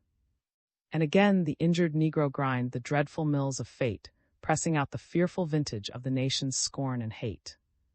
Sadder than the crimson shadows hung for years around our skies, are the hopes so fondly cherished fading now before thine eyes. Not in vain has been thy hoping, though thy fair ideals fade, if, like one of God's tall aloes, thou art ing in the shade. There is light beyond the darkness, joy beyond the present pain, there is hope in God's great justice, and the Negro's rising brain. Though before the timid counsel's truth and right may seem to fail, God hath bathed his sword in judgment, and his arm shall yet prevail. An appeal to the American people. When a dark and fearful strife raged around the nation's life, and the traitor plunged his steel where your quivering hearts could feel, when your cause did need a friend, we were faithful to the end.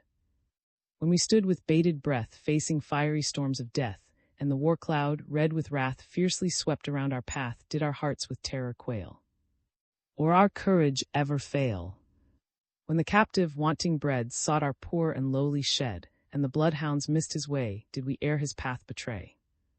Filled we not his heart with trust, as we shared with him our crust? With your soldiers, side by side, helped we turn the battle's tide, till o'er ocean, stream and shore, waved the rebel flag no more, and above the rescued sod praises rose to freedom's God. But today the traitor stands with the crimson on his hands, scowling his brow of hate on our weak and desolate, with the bloodrust on the knife at the nation's life. Asking you to weakly yield all we won upon the field, to ignore, on land and flood, all the offerings of our blood, and to write above our slain they have fought and died in vain. To your manhood we appeal, lest the traitor's iron heel grind and trample in the dust all our newborn hope and trust, and the name of freedom be linked with bitter mockery. Truth. A rock for ages stern and high stood frowning gainst the earth and sky, and never bowed his haughty crest when angry storms around him pressed. Morn springing from the arms of night had often bathed his brow with light, and kissed the shadows from his face with tender love and gentle grace. Day, pausing at the gates of rest, smiled on him from the distant west, and from her throne the dark-browed night threw round his path her softest light. And yet he stood unmoved and proud, nor love nor wrath his spirit bode. He bared his brow to every blast and scorned the tempest as it passed. One day a tiny, humble seed, the keenest eye would hardly heed, fell trembling at that stern rock's base and found a lowly hiding place. A ray of light and drop of dew came with a message, kind and true. They told her of the world so bright, its love, its joy and rosy light, and lured her from her hiding place to gaze upon earth's glorious face. So peeping timid from the ground, she clasped the ancient rock around, and climbing up with childish grace, she held him with a close embrace. Her clinging was a thing of dread where'er she touched a fissure spread, and he who'd breasted many a storm stood frowning there, a mangled form, so truth dropped in the silent earth may seem a thing of little worth, till spreading round some mighty wrong, it saps its pillars proud and strong. Death of the old Sea King. 'Twas a fearful night, the tempest raved with loud and wrathful pride. The Storm King harnessed his lightning steeds and rode on the raging tide. The Sea King lay on his bed of death. Pale mourners around him bent, they knew the wild and fitful life of their chief was almost spent. His ear was growing dull in death when the angry storm he heard, the sluggish blood in the old man's veins with sudden vigor stirred. "I hear them call," cried the dying man, his eyes grew full of light. "Now bring me here my warrior robes, my sword and armor bright." In the tempest's lull I heard a voice, I knew 'twas Odin's call. "They are gathering round my bed to lead me unto his hall." Bear me unto my noblest ship, light up a funeral pyre, I'll walk to the palace of the braves, through a path of flame and fire. Oh, wild and bright was the stormy light that flashed from the old man's eye, as they bore him from the couch of death to his battleship to die. And lit with many a mournful torch the sea king's dying bed, and like a banner fair and bright the flames around him spread. But they heard no cry of anguish break through that fiery wall. With rigid brow and silent lips he was seeking Odin's hall. Through a path of fearful splendor, while strong men held their breath, the brave old man went boldly forth and calmly talked with death. Let the light enter. Dying words of light, more light. The shadows deepen, and my life is ebbing low. Throw the windows widely open. Light, more light. Before I go, softly let the balmy sunshine play around my dying bed, ere the dimly lighted valley I with lonely feet shall tread. Light, more light. For death is weaving shadows round my waning sight, and I fain would gaze upon him through a stream of earthly light. Not for greater gifts of genius, nor for thoughts more grandly bright, all the dying poet whispers is a prayer for light, more light. Heeds he not the gathered laurels, fading slowly from his sight, all the poet's aspirations center in that prayer for light. Bless Jesus, when our daydreams melt and vanish from the sight, may our dim and longing vision then be blessed with light, more light. Youth in heaven. In heaven the angels are advancing continually to the springtime of their youth, so that the oldest angel appears the youngest. Not for them the ink shadows falling coldly round our lives, nearer, nearer through the ages life's new spring for them arrives.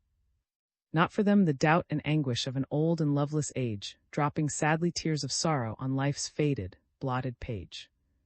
Not for them the mournful dimming of the weary, tear-stained eye that has seen the sad procession of its dearest hopes go by. Not for them the hopeless clinging to life's worn and feeble strands, till the last has ceased to tremble in our withered hands. Never lines of light and darkness thread the brows forever fair, and the eldest of the angels seems the youngest brother there. There the stream of life doth never cross the mournful plains of death, and the pearly gates are ever closed against his icy breath. Death of the chief of a Negro kingdom in South America. Cruel in vengeance, reckless in wrath, the hunters of men bore down on our path inhuman and fierce. The offer they gave was freedom in death or the life of a slave. The cheek of the mother grew pallid with dread, as the tidings of evil around us were spread, and closer she strained to her heart the children she feared they would sever apart. The brows of our maidens grew gloomy and sad, hot tears burst from eyes once sparkling and glad. Our young men stood ready to join in the fray that hung as a pall round our people that day. Our leaders gazed angry and stern on the strife, for freedom to them was dearer than life. There was mourning at home and death in the street, for carnage and famine together did meet. The pale lips of hunger were asking for bread, while husbands and fathers lay bleeding and dead. For days we withstood the tempests of wrath that scattered destruction and death in our path, till, broken and peeled, we yielded at last, and the glory and strength of our kingdom were past. But our leader and warlike old chief gazed down on our woe with anger and grief. The tyrant for him forged fetters in vain, his freedom-girt limbs had worn their last chain. Defiance and daring still flashed from his eye, a freeman he'd lived and free he would die. So he climbed to the verge of a dangerous steep, resolved from its margin to take a last leap, for a fearful death and a bloody grave were dearer to him than the life of a slave. Nor went he alone to the mystic land, there were other warriors in his band, who rushed with him to death's dark gate, all wrapped in the shroud of a mournful fate. Lines to Charles. Thank God that thou hast spoken words earnest, true, and brave. The lightning of thy lips did smite the fetters of the slave. I thought the shadows deepened round the pathway of the slave, as one by one his faithful friends were dropping in the grave. When other hands grew feeble and loosed their hold on life, thy words rang like a clarion for freedom's noble strife. Thy words were not soft echoes, thy tones no siren's song, they fell as battle axes upon our giant wrong.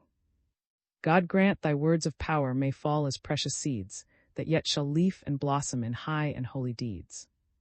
Sir, we would see Jesus.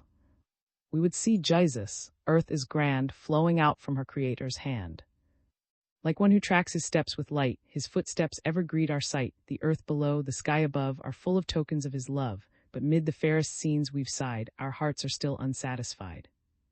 We would see Jesus, proud and high temples and domes have met our eye. We've gazed upon the glorious thought by earnest hands in marble wrought, and listened where the lying feet beat time to music soft and sweet, but of ease and halls of pride our yearning hearts ne'er satisfied. We would see Jesus, we have heard tidings our inmost souls have stirred, how, from their chambers full of night, the darkened eyes receive the light, how, at the music of his voice, the lame do leap, the dumb rejoice. Anxious we'll wait until we've seen the good and gracious Nazarene, the bride of deaths. They robed her for another groom, for her bridal couch prepared the tomb. From the sunny love of her marriage day, a stronger rival had won her away. His wooing was like a stern command, and cold was the pressure of his hand. Through her veins he sent an icy thrill. With sudden fear her heart stood still. To his dusty palace the bride he led. Her guests were the pale and silent dead. No eye flashed forth a loving light to greet the bride as she came in sight. Not one reached out a joyous hand to welcome her home to the mystic land. Silent she sat in the death-still hall. For her bridal robe she wore a pall instead of orange blossoms fair. Willow and cypress wreathed her hair. Though her mother's kiss lay on her cheek, her lips no answering love could speak. No air of life stirred in her breath. That fair young girl was the bride of death. Thank God for little children. Thank God for little children, bright flowers by earth's wayside, the dancing, joyous lifeboats upon life's stormy tide. Thank God for little children, when our skies are cold and gray, they come as sunshine to our hearts, and charm our cares away. I almost think the angels, who tend life's garden fair, drop down the sweet wild blossoms that bloom around us here. It seems a breath of heaven round many a cradle lies, and every little baby brings a message from the skies. The humblest home with children is rich in precious gems that shame the wealth of monarchs and pale their diadems. Dear mothers, guard these jewels as sacred offerings meet, a wealth of household treasures to lay at Jesus' feet. The dying fugitive. Slowly o'er his darkened features stole the warning shades of death, and we knew the mystic angel waited for his parting breath. He had started for his freedom, and his heart beat firm and high, but before he won the guerdon came the message he must die. He must die when just before him lay the longed-for precious prize, and the hopes that lit him onward faded out before his eyes. For a while a fearful madness rested on his weary brain, and he thought the hateful tyrant had rebound his galling chain. Then he cried in bitter anguish, "Take me where that good man dwells, for a name to freedom precious lingered mid life's shattered cells." But as sunshine gently stealing on the storm cloud's gloomy track, through the tempests of his bosom came the light of reason back. And without a sigh or for the friends he'd left behind, calmly yielded he his spirit to the Father of mankind. Thankful that so near to freedom he with eager feet had trod, ere his spirit rested on the bosom of his God. The freedom bell. Ring, I ring the freedom bell, and let its tones be loud and clear. With glad hosannas let it swell until it reach the bondman's ear. Through pain that wrings the life apart, and spasms full of deadly strife, and throes that shake the nation's heart, the fainting land renews her life. Where shrieks and groans distract the air, and sods grow red with crimson rain, the slave shall kneel in prayer and bury deep his rusty chain. Where cheeks now pale with sickening dread, and brows grow dark with cruel wrath, shall freedom's banner wide be spread, and hope and peace attend her path. White-robed and pure her feet shall move o'er rifts of ruin deep and wide, her hands shall span with lasting love the chasms rent by hate and pride. Where waters, with human gore, unsullied streams shall purl along, where crashed the battle's awful roar shall rise the freeman's joyful song. Then ring, I ring the freedom bell, proclaiming all the nation free, let earth with sweet thanksgiving swell and heaven catch up the melody. Mary at the feet of Christ. She stood at Jesus' feet, and bathed them with her tears, while o'er her spirit the guilt and shame of years. Those saw the grief upon the fair young face, the stern man coldly thought for her this is no place. Her feet have turned aside from paths of truth and right, if Christ a prophet be he'll spurn her from his sight. And silently he watched the child of sin and care, uncoil upon Christ's feet her wealth of raven hair. O life! She sadly thought, I know thy bane and blight, and yet I fain would find the path of peace and right. I've seen the leper cleansed, I've seen the sick made whole, but mine's a deeper wound, it eats into the soul. And men have trampled down the beauty once their prize, while women pass me by with cold, averted eyes. But now a hope of peace steals o'er my weary breast, and from these lips of love there comes a sense of rest. The tender, loving Christ gazed on her tearful eyes, then saw on's face a look of cold surprise. The said, Thou wast to me remiss, I came thy guest, but thou didst give no welcome kiss. Thou from thy fount no water cool and sweet, but she with many tears hath bent and kissed my feet. Thou on my head no oil with kindly care, but she anoints my feet and wipes them with her hair. I know her steps have strayed, her sins they many be, but she with love hath bound her erring heart to me. How sweetly fell his words upon her bruised heart, when like a ghastly train she felt her sins depart. What music heard on earth, or rapture moving heaven were like those precious words, Thy sins are all forgiven. The mother's blessing. Oh, my soul had grown so weary with its many cares, all my heart's high aspirations in a prayer for rest. I was like a lonely stranger pining in a distant land, bearing on her lips a language none around her understand. Longing for a close communion with some kindred mind and heart, but whose language is a jargon past her skill and past her art. God in mercy looked upon me, saw my fainting, pain, and strife, sent to me a blessed evangel through the gates of light and life. Then my desert leafed and beauty decked its deepest wild, hope and joy, peace and blessing met me in my firstborn child. When the tiny hands, so feeble, brought me smiles and joyful tears, lifted from my life the shadows that had gathered there for years. God, I thank thee for the blessing that at last has my life, soothed its weary, lonely anguish, its fainting, its strife. Gracious parent, guard and shelter in thine arms my darling child, till she treads the streets of Jasper, glorified and undefiled. She leaned her head upon her hand and heard the king's decree, My lords are feasting in my halls, bid come to me. I've shown the treasures of my house, my costly jewels rare, but with the glory of her eyes no rubies can compare. And I'd have her come with all her queenly grace, and, mid my lords and mighty men, unveil her lovely face. Each gem that sparkles in my crown, or glitters on my throne, grows poor and pale when she appears, my beautiful, my own. All waiting stood the chamberlains to hear the queen's reply. They saw her cheek grow deathly pale, but light to her eye. Go tell the king, she proudly said, that I am Persia's queen, and by his crowds of merry men I never will be seen. I'll take the crown from off my head and tread it, my feet before their rude and careless gaze my shrinking eyes shall meet. A queen before the crowd, upon each lip my name, why, Persia's women all would blush and weep for shame. Go back, she cried and waved her hand, and grief was in her eye. Go tell the king, she sadly said, that I would rather die. They brought her message to the king, dark his angry eye. 'Twas as the lightning ere the storm hath swept in fury by. Then bitterly outspoke the king, through purple lips of wrath, What shall be done to her who dares to cross your monarch's path? Then spake his wily, O king of this fair land, From distant end to all bow to thy command. But if before thy servants' eyes this thing they plainly see, that doth not heed thy will nor yield herself to thee. The women, restive our rule, would learn to scorn our name, and from her deed to us would come reproach and burning shame. Then, gracious king, sign with thy hand this stern but just decree, that lay aside her crown, thy queen no more to be. She heard again the king's command, and left her high estate, strong in her earnest womanhood, she calmly met her fate. And left the palace of the king, proud of her spotless name, a woman who could bend to grief but would not bow to shame. The change. The blue sky arching overhead, the green turf my daily tread, all glorified by freedom's light, grow fair and lovely to my sight. The very winds that sweep along seemed burdened with a lovely song, nor shrieks nor groans of grief or fear float on their wings and pain my ear. No more with dull and aching breast, roused by the horn I rise from rest content and cheerful with my lot, I greet the sun and leave my cot. For darling child and loving wife I toil with newly life, the light that lingers round her smile the shadows from my soul beguile.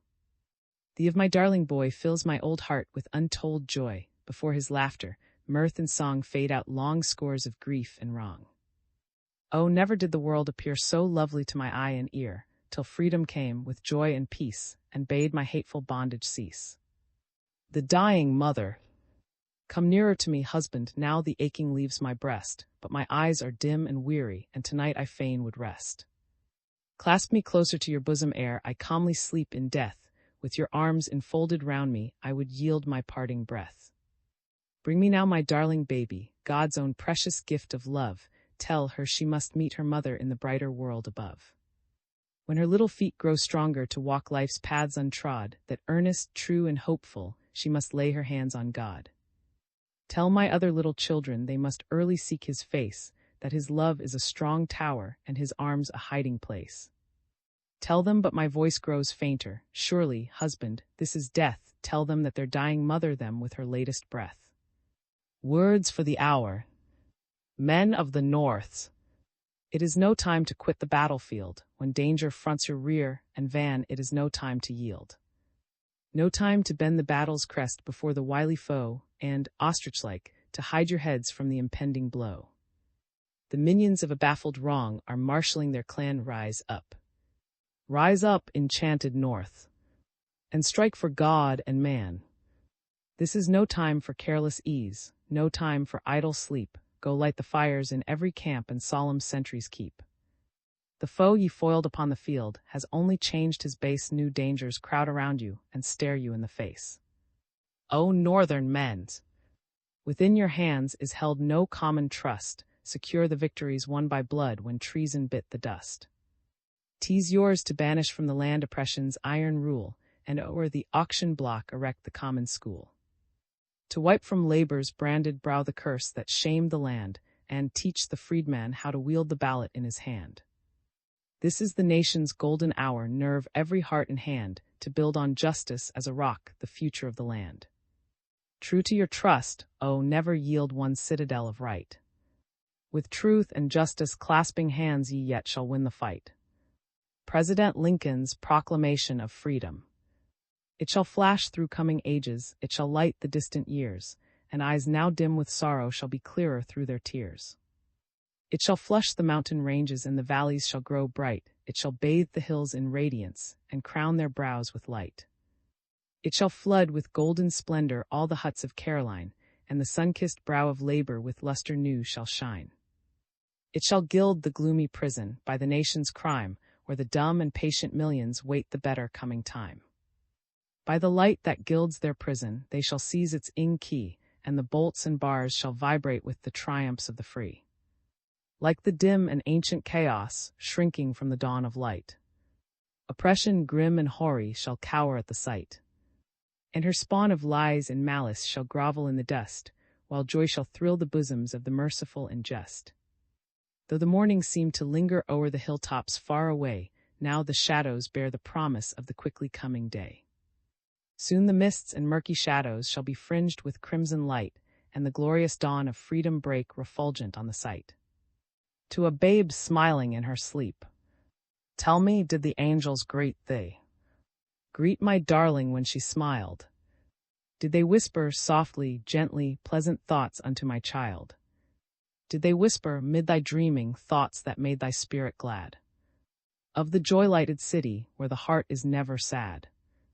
Did they tell thee of the fountains, clear as crystal, fair as light, and the glory-brightened country never shaded by a night?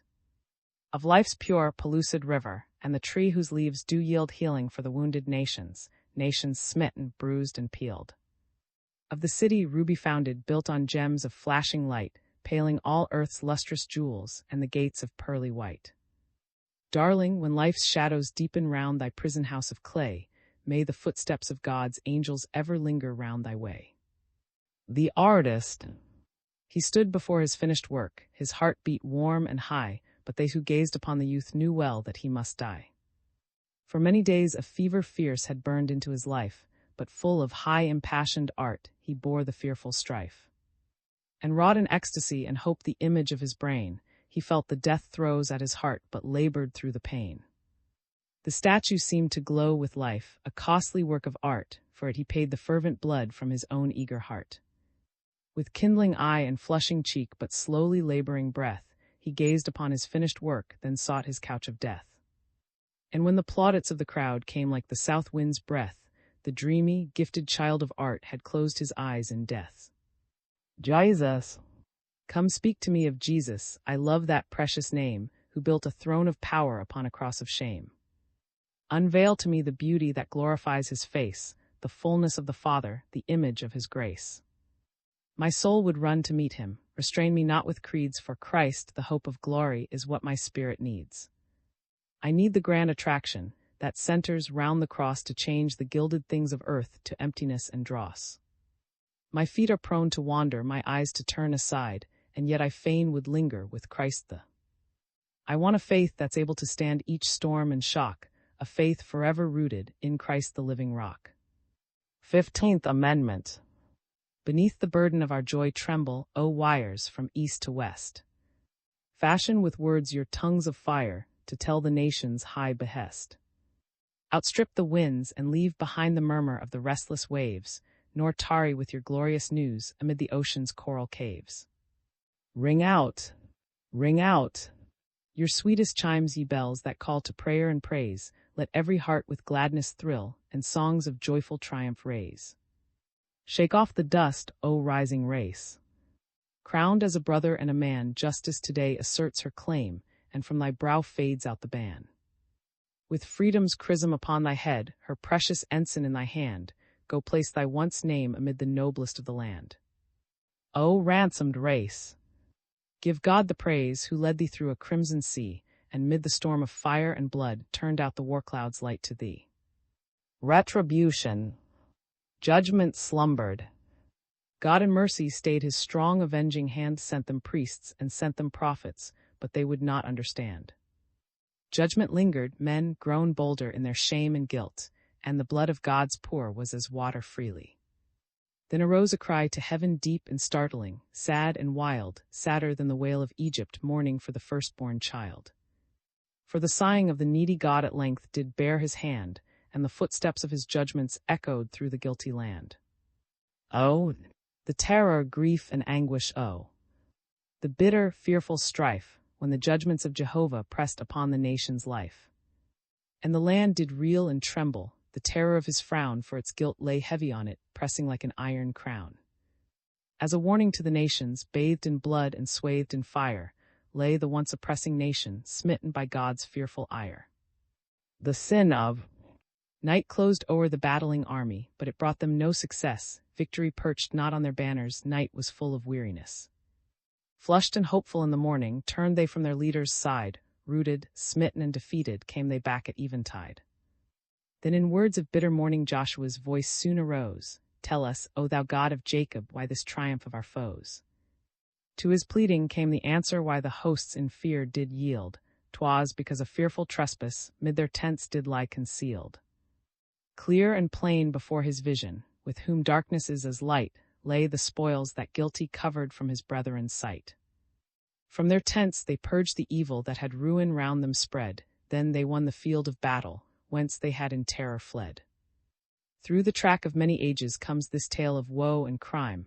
Let us read it as a lesson and a warning for our time. Oh, for some strong-hearted Joshua, faithful to his day and time, who will wholly rid the nation of her clinging curse and crime. Till she writes on every banner all beneath these folds are free, and the oppressed and groaning millions shout the nation's jubilee. Lines to Miles. You've heard no doubt of Irish bulls and how they blunder thick and fast, but of all the queer and foolish things you have said the last. You say we brought the Rebs supplies and gave them aid amid the fight, and if you must be ruled by Rebs, instead of black you want them white. You blame us that we did not rise and pluck war from a fiery brand, when little Mac said if we did, he'd put us down with iron hand. And when we sought to join your ranks and battle with you side by side, did men not curl their lips with scorn and thrust us back with hateful pride? And when at last we gained the field, did we not firmly, bravely stand, and help to turn the tide of death that spread its ruin o'er the land? We hardly think we're worse than those who kindled up this fearful strife, because we did not seize the chance to murder helpless babes and wife. And had we struck with vengeful hand the rebel where he most could feel, were you not ready to impale our hearts upon your northern steel? Men like you should wear the gift of song like some bright crown, nor worse than ruffians of the ring strike at a man because he's down. The little builders. Ye are builders, little builders, not with mortar, brick, and stone, but your work is far more glorious, ye are building freedom's throne. Where the ocean never slumbers works the coral, the spray by and by a reef or island rears its head to greet the day. Then the balmy rains and sunshine scatter treasures o'er the soil, till a place for human footprints crown the little builder's toil. When the stately ships sweep o'er them, cresting all the sea with foam, little think these patient toilers, they are building man a home. Do you ask me, precious children, how your little hands can build that you love the name of freedom, but your fingers are unskilled? Not on thrones or in proud temples does fair freedom seek her rest, no, her chosen habitations are the hearts that love her best. Would you gain the highest freedom? Live for God and man alone, then each heart in freedom's temple will be like a living stone. Fill your minds with useful knowledge, learn to love the true and right, thus you'll build the throne of freedom on a pedestal of light. The dying child to her blind father. Dear father, I hear a whisper, it tells me that I must go, and my heart returns her answer in throbbings so faint and low. I'm sorry to leave you, father, I know you will miss me so, and the world for you will gather a gloomier shade of woe. You will miss me, dearest father, when the violets wake from sleep, and timidly from their hedges the early snowdrops peep. I shall not be here to gather the flowers by stream and dell, the bright and beautiful flowers, dear father, you love so well. You will miss my voice, dear father, from every earthly tone, all the songs that cheered your darkness, and you'll be so sad and lone. I can scarcely rejoice, dear father, in hope of the brighter land, when I know you'll pine in sadness, and miss my guiding hand. You are weeping, dearest father, your sobs are shaking my soul, but we'll meet again where the shadow and night from your eyes shall roll. And then you will see me, father, with visions undimmed and clear, your eyes will sparkle with rapture, you know there's no blindness there. Light in darkness. We've room to build holy altars where our crumbling idols lay, we've room for heavenly visions, when our earth dreams fade away. Through rifts and rents in our fortune we gazed with blinding tears, till glimpses of light and beauty gilded our gloomy fears. An angel stood at our threshold, we thought him a child of night, till we saw the print of his steps made lines of living light. We had much the world calls precious, we had heaps of shining dust, he laid his hand on our treasures, and wrote on them moth and rust. But still we had other treasures, that gold was too poor to buy, we clasped them closer and closer, but saw them fade and die. Our spirit grew faint and heavy, deep shadows lay on our years, till light from the holy city streamed through our mist of tears. And we thanked the chastening angel who shaded our earthly light, for the light and beautiful visions that broke on our clearer sight. Our first view of the holy city came through our years, the songs that lightened our sorrows we heard mid our night of tears. Our English friends.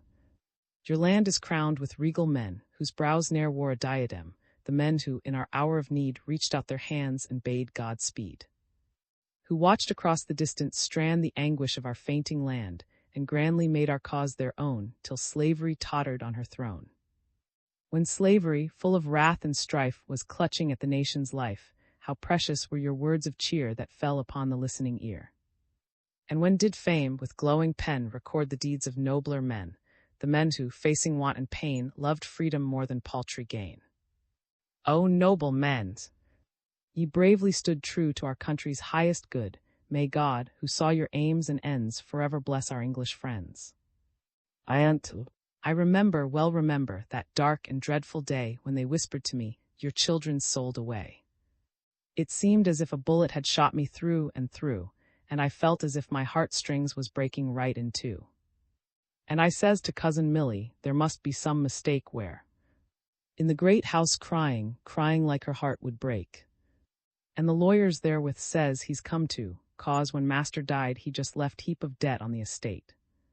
And I thought do you good to bid your boys goodbye, to kiss them both and shake their hands, and have a hearty cry. Oh, I knows how you feel, 'cause Izy been through it all. I thought my poor old heart would break, when master sold my soul. Just then I heard the footsteps of my children at the door, and I rose right up to meet them, but I fell upon the floor. And I heard poor Jakey saying, oh, mammy, don't you cry. And I felt my children kiss me and bid me both goodbye. Then I had a mighty sorrow, though I nursed it all alone, but I wasted to a shadow, and turned to skin and bone.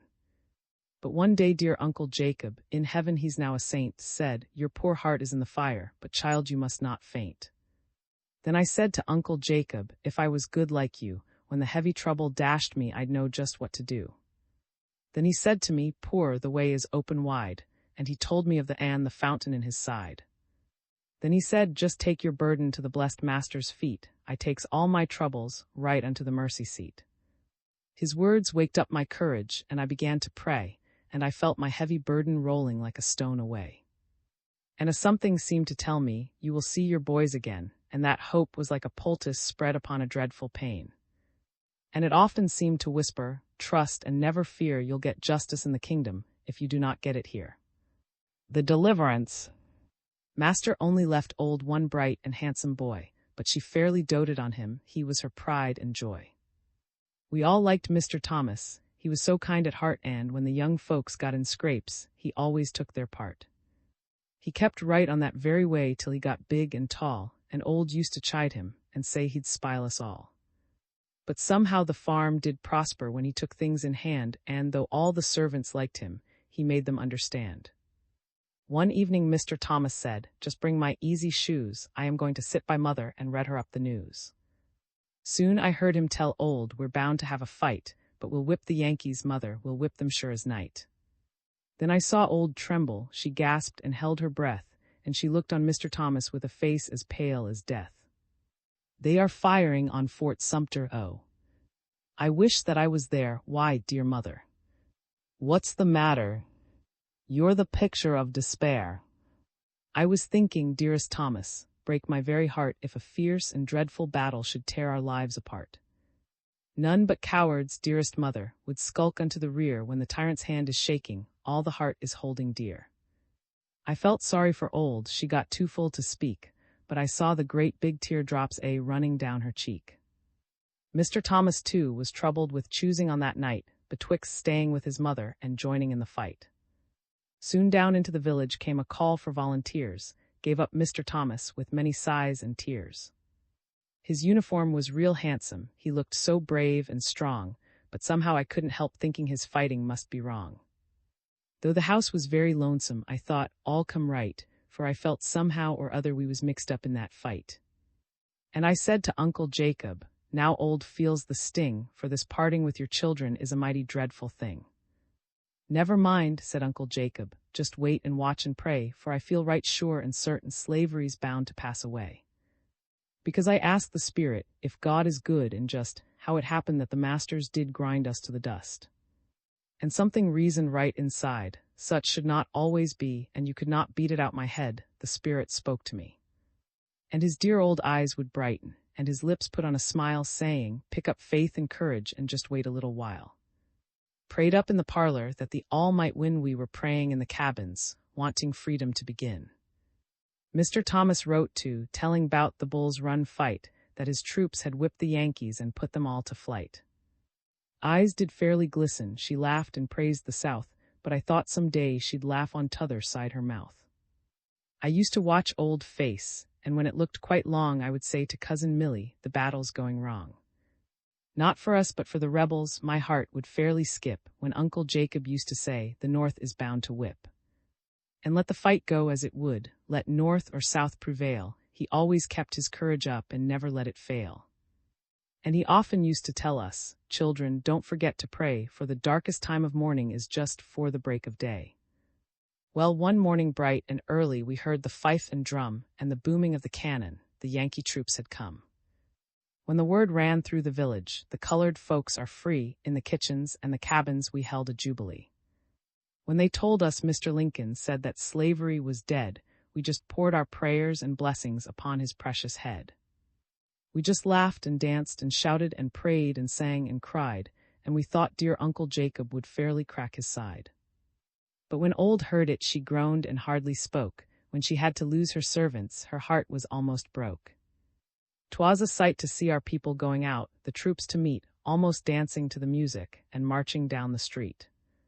After years of pain and parting, our chains was broken too, and we was so mighty happy, we didn't know what to do. But we soon got used to freedom, though the way at first was rough, but we weathered through the tempest, for slavery made us tough. But we had one awful sorrow, it almost turned my head, when a mean and wicked shot Mr. Lincoln dead. 'Twas a dreadful solemn morning, I just staggered on my feet, and the women they were crying and screaming in the street. But if many prayers and blessings could bear him to the throne, I should think when Mr. Lincoln died, that heaven just got its own. Then we had another president, what do you call his name? Well, if the colored folks forget him, they wouldn't be much to blame. We thought he'd be the Moses of all the colored race, but when the rebels pressed us hard, he never showed his face. But something must have happened him, rights I'll be bound, 'cause I heard him talking 'bout a circle that he was swinging round. But everything will pass away, he went like time and tide, and when the next election came, they let poor slide. But now we have a president, and if I was a man, I'd vote for him for breaking up the wicked Klan. And if any man should ask me if I would sell my vote, I'd tell him I was not the one to change and turn my coat. If freedom a little rough, I'd weather through the gale, and as to buying up my vote, I hadn't it for sale. I do not think I'd ever be as slack as Handy, because I heard he sold his vote for just 3 sticks of candy. But when John Thomas Reeder brought his wife some flour and meat, and told her he had sold his vote for something good to eat, you ought to seen Aunt Kitty raise, and heard her blaze away. She gave the meat and flour a toss, and said they should not stay. And I should think he felt quite cheap for voting the wrong side, and when Aunt Kitty scolded him, he just stood up and cried. But the worst fooled man I ever saw was when poor David Rand sold out for flour and sugar. The sugar was mixed with sand. I'll tell you how the thing got out. His wife had company, and she thought the sand was sugar and served it up for tea. When David sipped and sipped the tea, somehow it didn't taste right. I guess when he found he was sipping sand, he was mad enough to fight. The sugar looked so nice and white, it was spread some inches deep, but underneath was a lot of sand. Such sugar is mighty cheap. You laughed to seen Grange upon her husband's track. When he sold his vote for rations, she made him take 'em back. Day after day did Millie Green just follow after Joe, and told him if he voted wrong to take his rags and go. I think that Johnson said his side had won the day, had not we women radicals just got right in the way. And yet I would not have you think that all our men are shabby, but 'tis said in every flock of sheep there will be one that's scabby. I've heard, before election came they tried to buy John Slade, but he gave them all to understand that he wasn't in that trade. And we've got lots of other men who rally round the cause, and go for holding up the hands that gave us equal laws, who know their freedom cost too much of blood and pain and treasure, for them to fool away their votes for profit or for pleasure. Ants politics. Of course, I don't know very much about these politics, but I think that some who run 'em do mighty ugly tricks. I've seen 'em honeyfuggle round and talk so awful sweet that you'd think them full of kindness as an egg is full of meat. Now I don't believe in looking honest people in the face and saying when you're doing wrong that I haven't sold my race. When we want to school our children, if the money isn't there, whether black or white have took it, the loss we all must share. And this buying up each other is something worse than mean, though I think's a heap of voting. I go for voting clean. Learning to read. Very soon the Yankee teachers came down and set up school, but oh, how the Rebs did hate it. It was again their rule.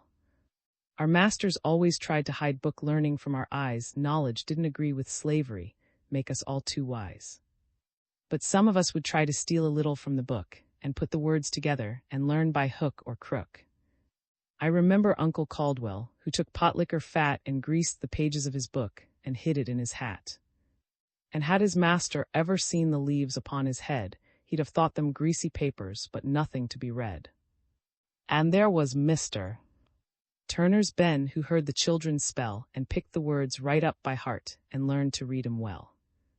Well, the northern folks kept sending the Yankee teachers down, and they stood right up and helped us, though Rebs did sneer and frown. And I longed to read my Bible, for precious words it said, but when I begun to learn it, folks just shook their heads and said there is no use trying. Oh, you're too late. But as I was rising 60, I had no time to wait. So I got a pair of glasses, and straight to work I went, and never stopped till I could read the hymns and Testament. Then I got a little cabin, a place to call my own, and I felt as independent as the queen upon her throne. Church building. Uncle Jacob often told us, since freedom blessed our race, we ought all to come together and build a meeting place. So we pinched and scraped and spared, a little here and there, though our wages was but scanty, the church to get a share. And when the house was finished, Uncle Jacob came to pray. He was looking mighty feeble, and his head was awful gray. But his voice rang like a trumpet, his eyes looked bright and young, and it seemed a mighty power was resting on his tongue. And he gave us all his blessing. 'Twas parting words he said, for soon we got the message the dear old man was dead.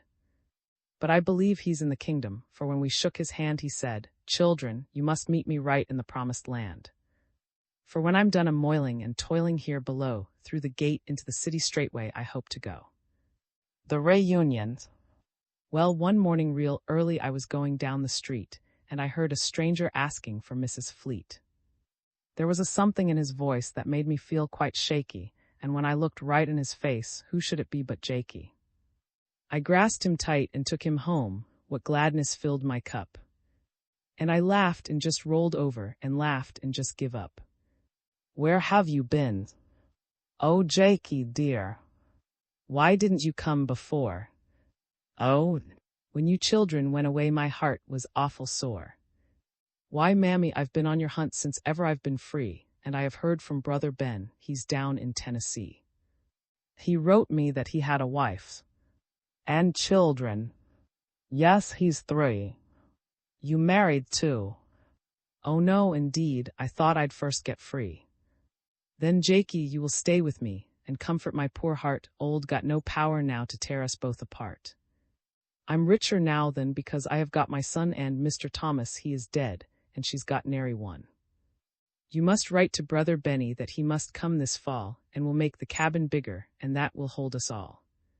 Tell him I want to see 'em all before my life do cease, and then, like good old Simeon, I hope to die in peace. I thirst. First voice. I thirst, but earth cannot allay the fever coursing through my veins. The healing stream is far away, it flows through Salem's lovely plains. The murmurs of its crystal flow break ever o'er this world of strife. My heart is weary, let me go to bathe it in the stream of life. For many worn and weary hearts have bathed in this pure healing stream, and felt their griefs and cares depart, e'en like some sad forgotten dream. Second voice. The word is nigh thee, even in thy heart. Say not within thy weary heart, who shall ascend above, to bring unto thy lips the fount of joy and love. Nor do thou seek to vainly delve where death's pale angels tread, to hear the murmur of its flow around the silent dead.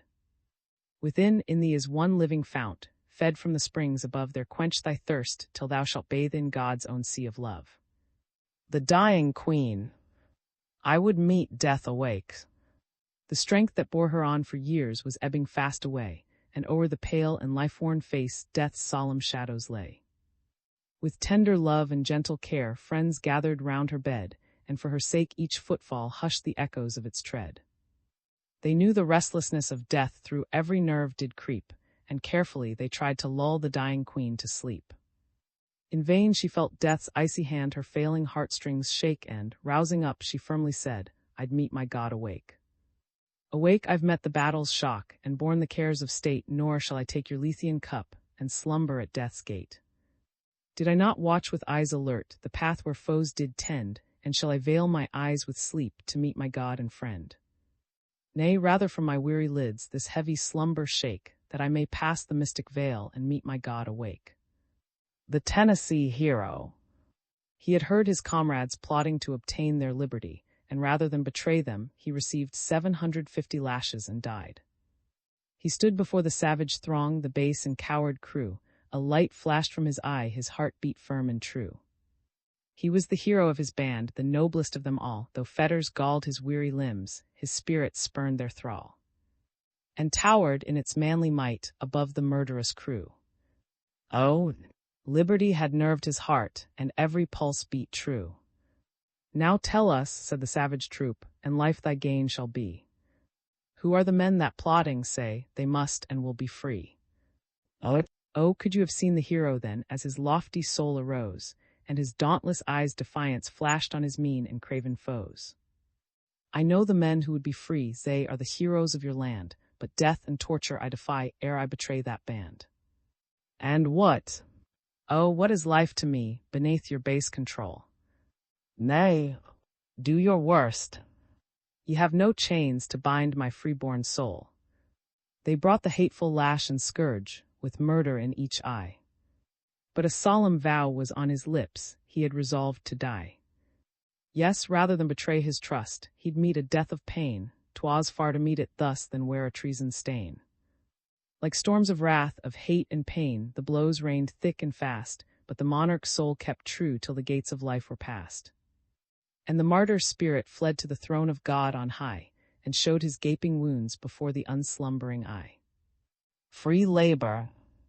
I wear an easy garment, o'er it no toiling slave wept tears of hopeless anguish in his passage to the grave. And from its ample folds shall rise no cry to God, upon its warp and woof shall be no stain of tears and blood. Oh, lightly shall it press my form, unladened with a sigh, I shall not mid its rustling hear some sad despairing cry. This fabric is too light to bear the weight of bondsmen's tears, I shall not in its texture trace the agony of years. Too light to bear a sigh from some lorn woman's heart, whose only wreath of household love is rudely torn apart. Then lightly shall it press my form, by a sigh, and from its seams and folds shall rise no voice to pierce the sky. And witness at the throne of God, in language deep and strong, that I have oppression's hand for deeds of guilt and wrong. Lines. At the portals of the future, full of madness, guilt, and gloom, stood the hateful form of slavery, crying, Give, oh! Give me room to smite the earth with cursing, room to scatter, rend, and slay, from the trembling mother's bosom room to tear her child away. Room to trample on the manhood of the country far and wide, room to spread o'er every Eden slavery's scorching lava tide. Pale and trembling stood the future, quailing his frown of hate, as he grasped with bloody clutches the great keys of doom and fate. In his hand he held a banner all festooned with blood and tears, 'twas a fearful ensign, woven with the grief and wrong of years. On his brow he wore a helmet decked with strange and cruel art, every jewel was a life drop wrung from some poor broken heart. Though her cheek was pale and anxious, yet with look and brow sublime, by the pale and trembling future stood the crisis of our time. And from many a throbbing bosom came the words in fear and gloom, Tell us, oh, thou coming crisis, what shall be our country's doom? Shall the wings of dark destruction brood and hover o'er our land, till we trace the steps of ruin by their blight from strand to strand? With a look and voice prophetic spake the solemn crisis then, I have only mapped the future for the erring sons of men. If ye strive for truth and justice, if ye battle for the right, ye shall lay your hands all strengthened on God's robe of love and light. But if ye trample on his children, to his ear will float each groan, jar the cords that bind them to him, and they'll vibrate at his throne. And the land that forges fetters, binds the weak and poor in chains, must in blood or tears of sorrow wash away her guilty stains. The dismissal of. We have but 3 words to say, served him right. Served him right. How could he dare to touch the idol of our day? What if its shrine be red with blood? Why, let him turn his eyes away. Who dares dispute our right to bind with galling chains the weak and poor? To starve and crush the deathless mind, or hunt the slave from door to door? Who dares dispute our right to sell the mother from her weeping child? To hush with ruthless stripes and blows her shrieks and sobs of anguish wild? 'Tis right to plead for heathen lands, to send the Bible to their shores, and then to make, for power and pelf, a race of heathens at our doors. What holy horror filled our hearts, it shook our church from dome to nave, our cheeks grew pale with pious dread to hear him breathe the name of slave. Upon our Zion, fair and strong, his words fell like a fearful blight, we turned him from our saintly fold, and this we did to serve him right. The Slave Mother. A Tale of the Ohio. I have but 4, the treasures of my soul, they lay like doves around my heart, I tremble lest some cruel hand should tear my household wreaths apart. My baby girl, with childish glance, looks curious in my anxious eyes, she little knows that for her sake deep shadows round my spirit lie. My playful boys could I forget, my home might seem a joyous spot, but with their sunshine mirth I blend the darkness of their future lot. And thou, my babe, my darling one, my last, my loved, my precious child, oh. When I think upon thy doom my heart grows faint, and then throbs wild. The Ohio's bridged and spanned with ice, the northern star is shining bright, I'll take the nestlings of my heart and search for freedom by its light. Winter and night were on the earth, and feebly moaned the shivering trees, a sigh of winter seemed to run through every murmur of the breeze. She fled, and with her children all, she reached the stream and crossed it o'er. Bright visions of deliverance came like dreams of plenty to the poor. Dreams! Vain dreams, heroic mother, give all thy hopes and struggles o'er. The pursuer is on thy track, and the hunter at thy door. As refuge cities had power to shelter, shield, and save, e'en Rome had altars, whose shade might crouch the wan and weary slave. But Ohio had no sacred fane to human rights so consecrate, where thou mayst shield thy hapless ones from their darkly gathering fate. Then said the mournful mother, if Ohio cannot save, I will do a deed for freedom. She shall find each child a grave. I will save my precious children from their darkly threatened doom. I will hew their path to freedom through the portals of the tomb. A moment in the sunlight, she held a glimmering knife. The next moment she had bathed it in the crimson fount of life. They snatched away the fatal knife. Her boys shrieked wild with dread. The baby girl was pale and cold. They raised it up, the child was dead. Sends this deed of fearful daring through my country's heart no thrill? Do the icy hands of slavery every pure emotion chill? Oh, if there is any honor, truth, or justice in the land, will ye not, as men and Christians, on the side of freedom stand? The daughter of tidings. Sad tidings for the daughter of, they are bearing her prince and loved away. Destruction falls like a mournful pall on the fallen house of ill-fated Saul. And hears that her loved must die, but she hears it all with a tearless eye, and clasping her hand with grief and dread, she meekly bows her queenly head. The blood has left her blanching cheek, her quivering lips refuse to speak. Oh, grief like hers has learned no tone, a world of grief is all its own. But the deed is done, and the hand is that havoc among the brethren made, and takes her lowly seat to watch the princely dead at her feet. The jackal crept out with a stealthy tread to batten and feast on the noble dead. The vulture bore down with a heavy wing to dip his beak in life's stagnant spring. The hyena heard the jackal's howl, and he bounded forth with a sullen growl, whence shriek rose on the air like a tone from the caverns of despair. She sprang from her sad and lowly seat, for a moment her heart forgot to beat, and the blood rushed up to her marble cheek, and a flash to her eye so sad and meek. The vulture paused in his downward flight, as she raised her form to its queenly height. The hyena's eye had a horrid glare as he turned again to his desert lair. The jackal slunk back with a quickened tread from his cowardly search of stead. He turned from the noble prey, subdued by a glance of the daughter of. Oh, grief! That a mother's heart should know such a weary weight of consuming woe, for seldom if ever earth has known such love as the daughter of hath known. Ruth and turn my daughters full of woe, is my heart so sad and lone. Leave me children, I would go to my loved and distant home. From my bosom death has torn husband, children, all my stay, left me not a single one for my life's declining day. Want and woe surround my way, grief and famine where I tread. In my native land they say God is giving Jacob bread. Ceased her daughters wept, their yearning hearts were filled, falling upon her withered neck, their grief in tears. Like rain upon a blighted tree, the tears of fell, kissing the pale and quivering lips, she breathed her sad farewell. But Ruth stood up, on her brow there lay a heavenly calm, and from her lips came, soft and low, words like a holy charm. I will not leave thee, on thy brow are lines of sorrow, age and care, thy form is bent, thy step is slow, thy bosom stricken, lone and sere. Oh, when thy heart and home were glad, I freely shared thy joyous lot, and now that heart is lone and sad, cease to entreat, I'll leave thee not. Oh, if a lofty palace proud thy future home shall be, where sycophants around thee crowd, I'll share that home with thee. And if on earth the humblest spot thy future home shall prove, I'll bring into thy lonely lot the wealth of woman's love. Go where thou wilt, my steps are there, our path in life is one, thou hast no lot I will not share, till life itself be done. My country and my home for thee I freely, willingly resign. Thy people shall my people be, thy God he shall be mine. Then, mother dear, entreat me not to turn from following thee. My heart is nerved to share thy lot, whatever that may be. The Jewish grandfather's story. Come, gather around me, children, and a story I will tell. How we builded the beautiful temple, the temple we love so well. I must date my story backward to a distant age and land, when God did break our fathers' chains by his mighty outstretched hand. Our fathers were strangers and captives, where the ancient Nile doth flow, smitten by cruel taskmasters, and burdened by toil and woe.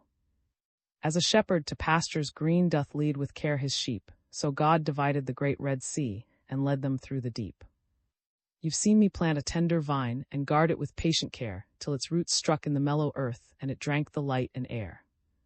So God did plant our chosen race, as a vine in this fair land, and we grew and spread a fruitful tree, the planting of his right hand.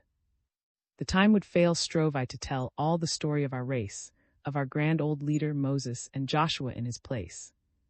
Of all our rulers and judges from Joshua unto Saul, over whose doomed and guilty head fell ruin and death's dark pall. Of valiant Jephthah, whose brave heart with sudden grief did bow, when his daughter came with dance and song unconscious of his vow. Of Gideon lifting up his voice to him who rules the sky, and wringing out his well-drenched fleece, when all around was dry. How Deborah, her spreading palms, a judge in Israel rose, and wrested victory from the hands of Jacob's heathen foes. Of Samuel, an upright judge, the last who ruled our tribes, whose noble life and cleanly hands were pure and free from bribes.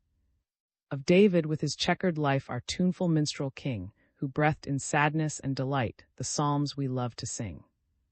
Of Solomon, whose wandering heart from Jacob's God did stray, and cast the richest gifts of life in pleasure's cup away. How aged men advised his son, but found him weak and vain, until the kingdom from his hands was rudely rent in twain. Oh, sin and strife are fearful things, they widen as they go, and leave behind them shades of death and open gates of woe. A trail of guilt, a gloomy line ran through our nation's life, and wicked kings provoked our God, and sin and woe were rife. At length there came a day of doom, a day of grief and dread, when judgment like a fearful storm swept o'er our country's head. And we were captives many years, where Babel's stream doth flow, with harps unstrung on willows hung, we wept in silent woe.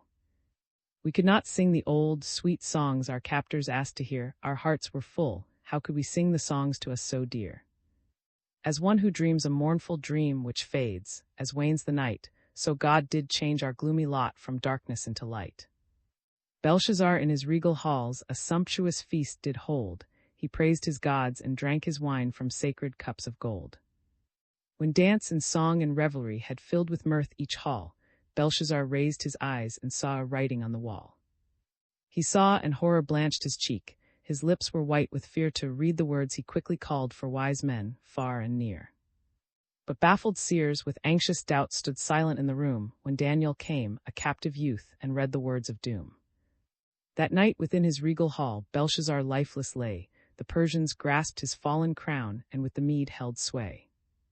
Came, and Daniel rose a man of high renown, but wicked courtiers schemed and planned to drag the prophet down. They came as men who wished to place great honors on their king, with flattering lips and oily words, desired a certain thing. They knew that Daniel, day by day towards Salem turned his face, and asked the king to sign a law his hands might not erase. That till one moon had waned away, no cherished wish or thing should any ask of men or gods, unless it were the king. But Daniel, full of holy trust, his windows opened wide, regardless of the king's command, unto his God he cried. They brought him forth that he might be the hungry lion's meat. Awestruck, the lions turned away and crouched his feet. The God he served was strong to save his servant in the den. The fate devised for Daniel's life o'ertook those scheming men. And Cyrus came, a gracious king, and gave the blessed command, that we the scattered Jews should build anew our fallen land. The men who hated Judah's weal were filled with bitter rage, and gainst the progress of our work did evil men engage. Tried to hinder us, and uttered lies, but like a thing of joy and light, we saw our temple rise. And from the tower of unto the corner gate, we built the wall and did restore the places desolate. Some mocked us as we labored on, and scoffingly did say, "If but a fox climb on the wall, their work will give away." But Nehemiah wrought in hope, though heathen foes did frown. "My work is great," he firmly said, "and I cannot come down." And when him the temple door to close, to hide, lest he should fall a prey unto his cruel foes. Strong in his faith, he answered, no, he would oppose the tide, should such as he from danger flee, and in the temple hide. We wrought in earnest faith and hope until we built the wall, and then unto a joyful feast did priest and people call. We came to dedicate the wall with sacrifice and joy, a happy throng, from aged sire unto the fair-haired boy. Our lips so used to mournful songs did joyous laughter fill, and strong men wept with sacred joy to stand on Zion's hill. Mid scoffing foes and evil men, we built our city blessed, and our sheltering vines and palms today in peace we rest. Out in the cold mid the dreary night, under the eaves of homes so bright, snowflakes falling o'er mother's grave, will no one rescue, no one save. A child left out in the dark and cold, a lamb not sheltered in any fold, hearing the wolves of hunger bark out in the cold. And out in the dark, missing tonight the charming bliss that lies in the mother's good-night kiss, and hearing no loving father's prayer, for blessings his children all may share. Creeping away to some wretched den to sleep mid the curses of drunken men and women, not as God has made, wrecked and ruined, wronged and betrayed. Church of the Lord, reach out thy arm, and shield the hapless one from harm, where the waves of sin are dashing wild rescue, and save the drifting child. Wash from her life guilt's turbid foam, in the fair haven of a home, tenderly lead the motherless girl up to the gates of pearl. The wandering feet which else had strayed from thorny paths may yet be stayed, and a crimson track through the cold dark night may exchange to a line of loving light. Save the boys. Like Dives in the deeps of hell, I cannot break this fearful spell, nor quench the fires I've madly nursed, nor cool this dreadful raging thirst. Take back your pledge, ye come too late.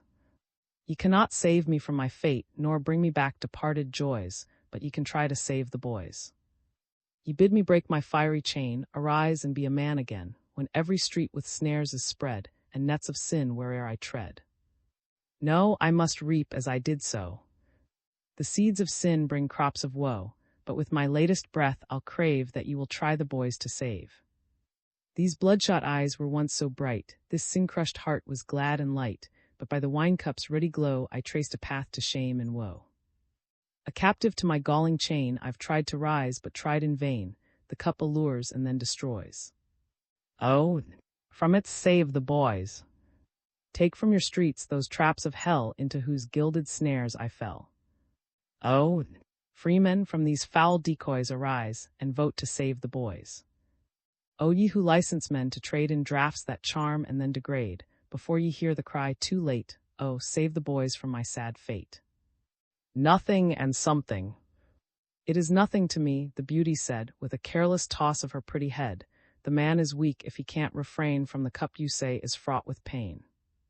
It was something to her in after years, when her eyes were drenched with burning tears, and she watched in lonely grief and dread, and startled to hear a staggering tread.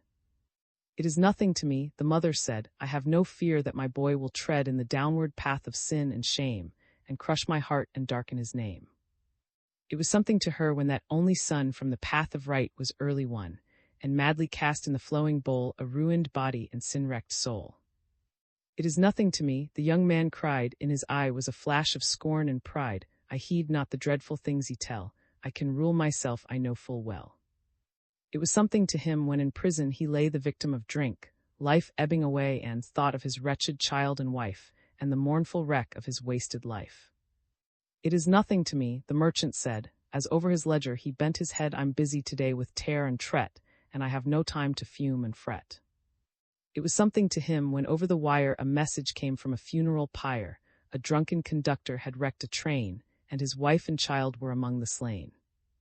It is nothing to me, the voter said, the party's loss is my greatest dread, then gave his vote for the liquor trade, though hearts were crushed and drunkards made. It was something to him in after life, when his daughter became a drunkard's wife, and her hungry children cried for bread, and trembled to hear their father's tread. Is it nothing for us to idly sleep, while the cohorts of death their vigils keep?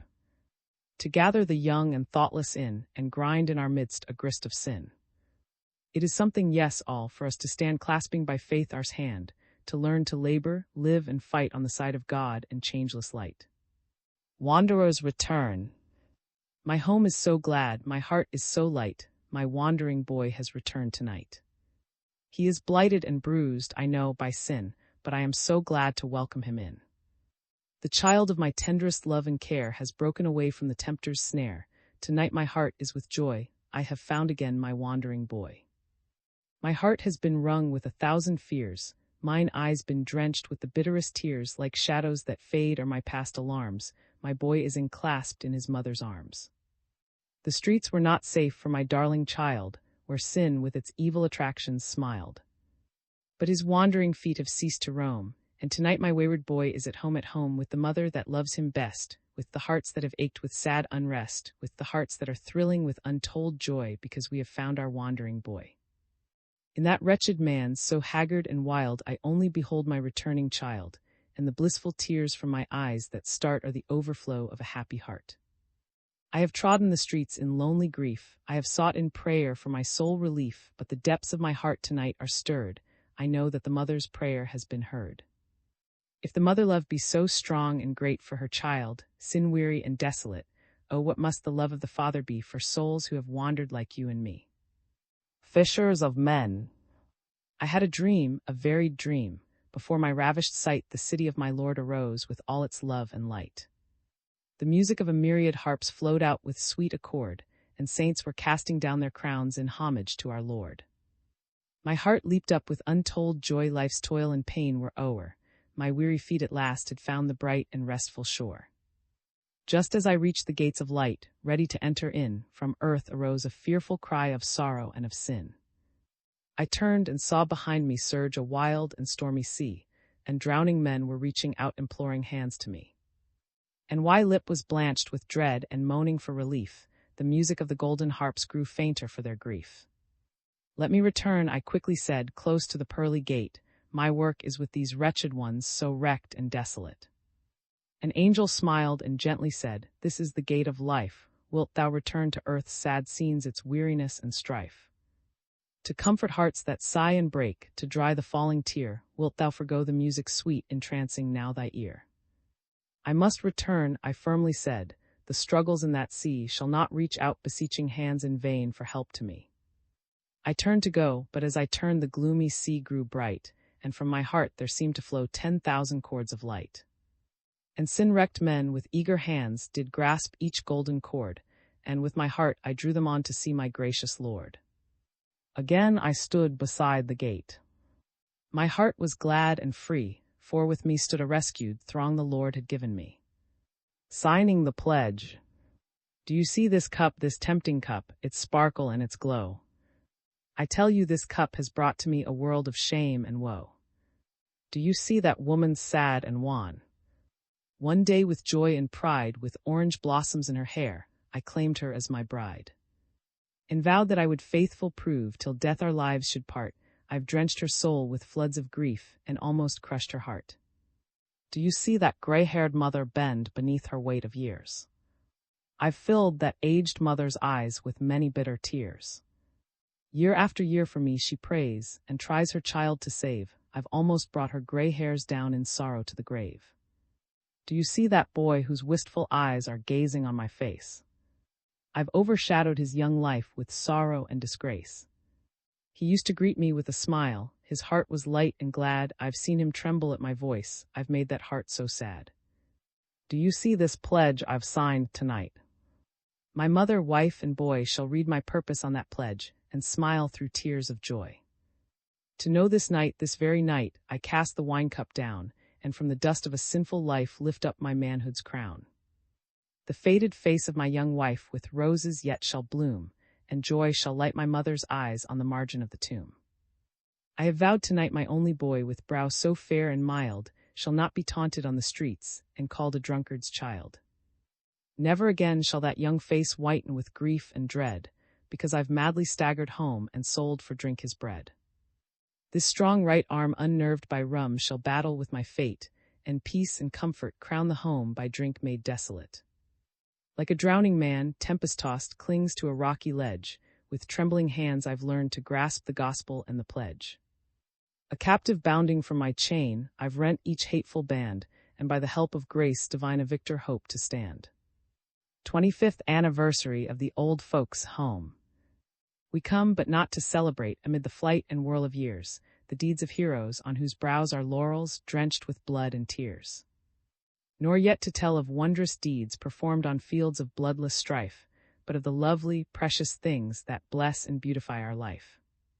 And from the annals of the poor we would unfold a shining page, and tell of kindly hands that smoothed the rugged path of faltering age. To shelter those who long have borne life's chilling storms and searching heat, in restful homes, with love alight, what charity more pure and sweet. But not beneath this spacious home was laid the first foundation stone, but in the hearts that learned to feel for woman, stricken, old, and lone. To Hall and still in lying was given power to aid and bless, and, faithful to her sacred charge, constant and helping stood Jess. May Sarah, whose kind hand has often brought the home, relief, feel life replete with God's great peace, find light in darkness, joy in grief. Custodian of the generous purse, may Israel Johnson long remain, and reach at last the happy land, where faithful service meets its gain.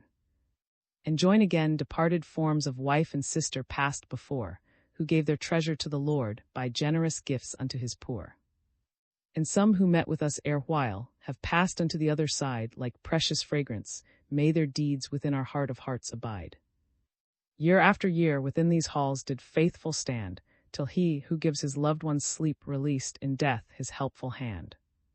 Of those who scattered flowers fair around the verge of parting life, we would record with grateful words the names of Stephen Smith and wife, whose hands, enriched with golden store, gave of their wealth to build this home, and changed a narrow domicile into a grand and stately dome. Oh, when our earthly homes shall fail and vanish from our fading sight, may friends and patrons meet again in God's fair halls of love and light, where homeless ones shall never weep, nor weary aged wanderers roam, but walk amid the golden streets, secure within our Father's home. A fairer hope, a brighter morn. From the peaceful heights of a higher life I heard your maddening cry of strife. It quivered with anguish, wrath, and pain, like a demon struggling with his chain. A chain of evil, heavy and strong, rusted with ages of fearful wrong, encrusted with blood and burning tears, the chain I had worn and dragged for years. It clasped my limbs, but it bound your heart, and formed of your life a fearful part. You sowed the wind, but could not control the tempest wild of a guilty soul. You saw me stand with my broken chain, forged in the furnace of fiery pain.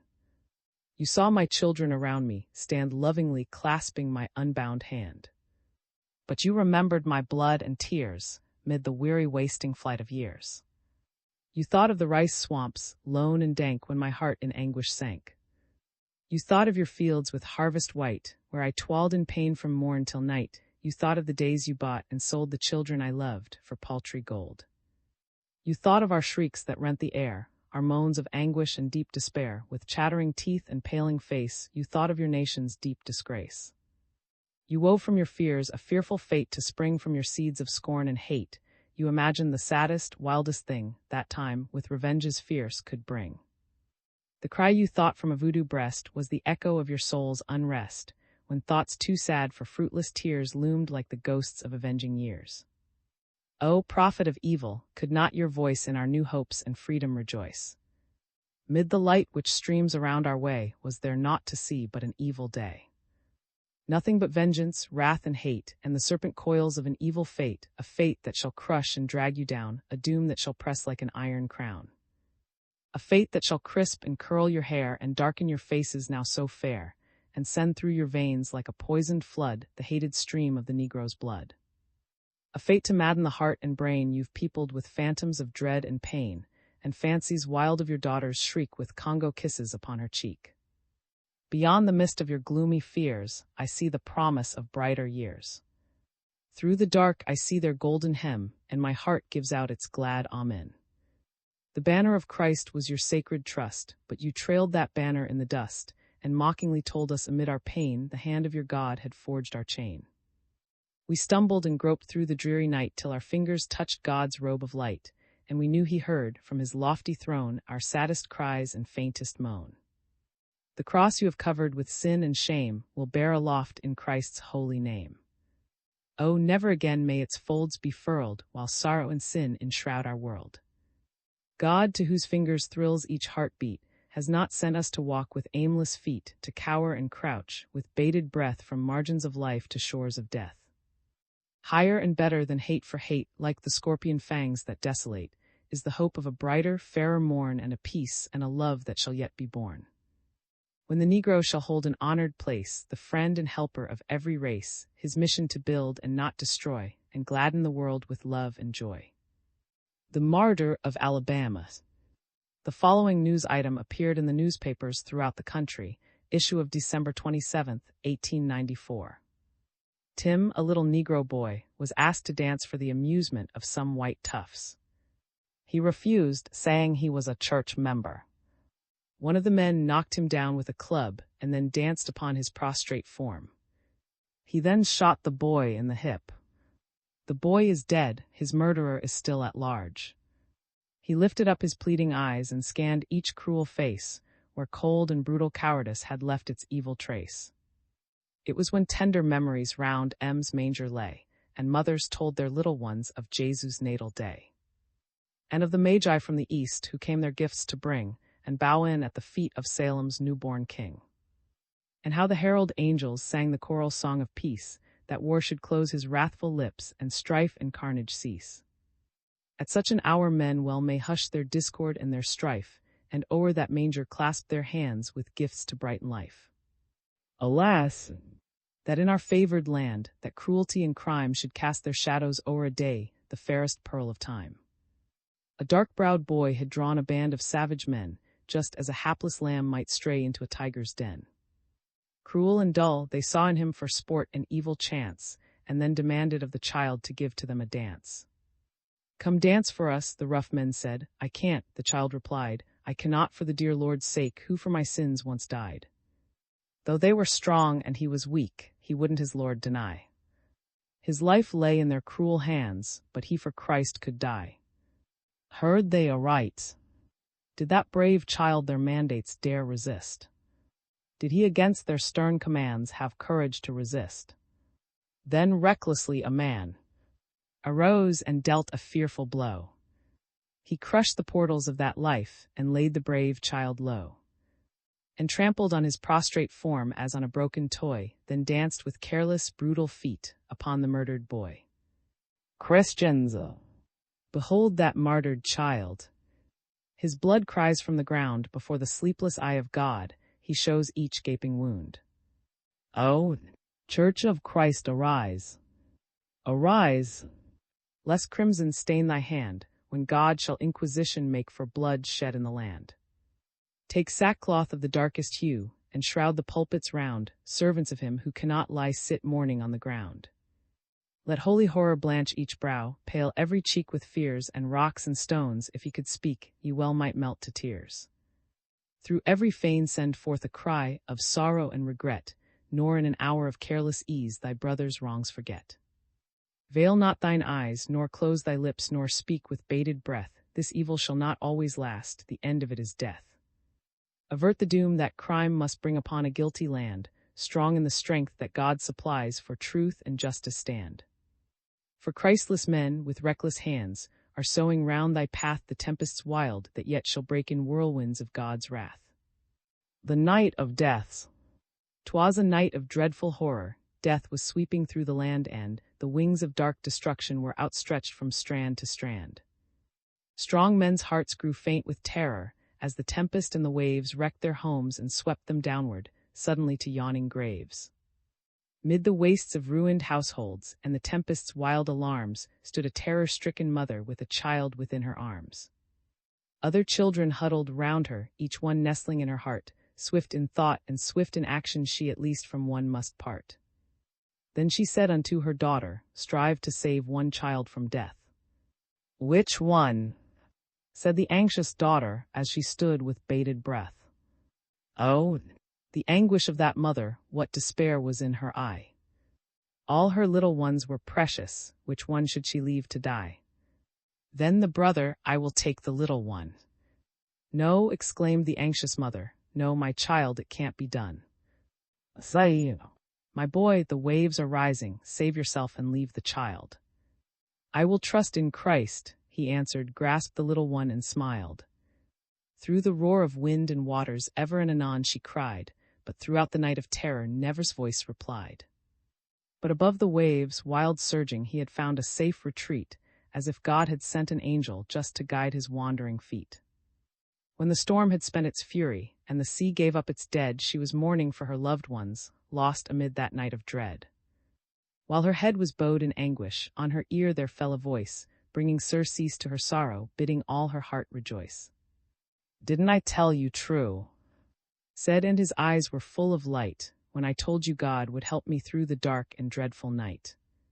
And he placed the little darling safe within his mother's arms, feeling Christ had been his guardian mid the dangers and alarms. Oh, for faith so firm and precious in the darkest, saddest night, till life's gloom-encircled shadows fade in everlasting light. And upon the mount of vision we our loved and lost shall greet, with earth's wildest storms behind us and its cares beneath our feet. Mother's treasures. Two little children sit by my side, I call them Lily and Daffodil, I gaze on them with a mother's pride, one is, the other is will. Both have eyes of starry light, and laughing lips o'er teeth of pearl. I would not change for a diadem my noble boy and darling girl. Tonight my heart with joy I hold them as a sacred trust, I fain would hide them in my heart, safe from tarnish of moth and rust. What should I ask for my dear boy? The richest gifts of wealth or fame. What for my girl? A loving heart and a fair and a spotless name. What for my boy? That he should stand a pillar of strength to the state. What for my girl? That she should be the friend of the poor and desolate. I do not ask they shall never tread with weary feet the paths of pain. I ask that in the darkest hour they may faithful and true remain. I only ask their lives may be pure as gems in the gates of pearl, lives to brighten and bless the world, this I ask for my boy and girl. I ask to clasp their hands again, mid the holy hosts of heaven enraptured say, I am here, O God, and the children thou hast given. The refiner's gold. He stood before my heart's closed door, and asked to enter in, but I had barred the passage o'er by unbelief and sin. He came with nail prints in his hands, to set my spirit free, with wounded feet he trod a path to come and sup with me. He found me poor and brought me gold, the fire of love had tried, and garments whitened by his blood my wretchedness to hide. The glare of life had dimmed my eyes, its glamour was too bright. He came with ointment in his hands, to heal my darkened sight. He knew my heart was tempest-tossed, by care and pain oppressed, he whispered to my burdened heart, come unto me and rest. He found me weary, faint and worn, on barren mountains cold, with love's constraint he drew me on to shelter in his fold. Oh, foolish heart, how slow wert thou to welcome thy dear guest, to change thy weariness and care for comfort, peace and rest. Close to his side, oh, may I stay just to behold his face, till I shall wear within my soul the image of his grace. The grace that changes hearts of stone to tenderness and love, and bids us run with willing feet unto his courts above. A story of the rebellion. The treacherous sands had caught our boat, and held it with a strong embrace, and death at our imprisoned crew was sternly looking face to face. With anxious hearts but failing strength we strove to push the boat from shore, but all in vain, for there we lay with bated breath and useless oar. Around us in a fearful storm the fiery hail fell thick and fast, and we, engirded by the sand, could not return the dreadful blast. When one arose upon whose brow the ardent sun had left his trace, a noble purpose strong and high uplighting all his dusky face. Perchance within that fateful hour the wrongs of ages thronged apace, but with it came the glorious hope of swift deliverance to his race. Of galling chains asunder rent, of severed hearts again made one, of freedom crowning all the land through battles gained and victories won. Someone, our hero firmly said, must die to get us out of this, then leaped upon the strand and bared his bosom to the bullet's hiss. But ye are soldiers, and can fight, may win in battles yet unfought. I have no offering but my life, and if they kill me it is naught. With steady hands he grasped the boat, and boldly pushed it from the shore, then fell by rebel bullets pierced, his life worked grandly, nobly o'er. Our boat was rescued from the sands and launched in safety on the tide, but he, our comrade good and grand, in our defense had bravely died. Burial of Sarah. He stood before the sons of and bowed his sorrowing head. I've come, he said, to buy a place where I may lay my dead. I am a stranger in your land, my home has lost its light, grant me a place where I may lay my dead away from sight. Then tenderly the sons of gazed on the mourner's face, and said, O prince, amid our dead choose thou her resting place. The of those we love, we place at thy command, against the plea thy grief hath made we close not heart nor hand. The patriarch rose and bowed his head and said, One place I crave, 'tis at the end of's field and called's cave. Entreat him that he sell to me for her last sleep that cave, I do not ask for her, I love the freedom of a grave. The son of Zohar answered him, Hearken, my lord, to me before our sons, the field and cave I freely give to thee. I will not take it as a gift, the grand old man then said, I pray thee let me buy the place where I may lay my dead. And with the promise in his heart, his seed should own that land, he gave the shekels for the field he took from's hand. And saw afar the glorious day his chosen seed should tread, the soil where he in sorrow lay his loved and cherished dead. Going east.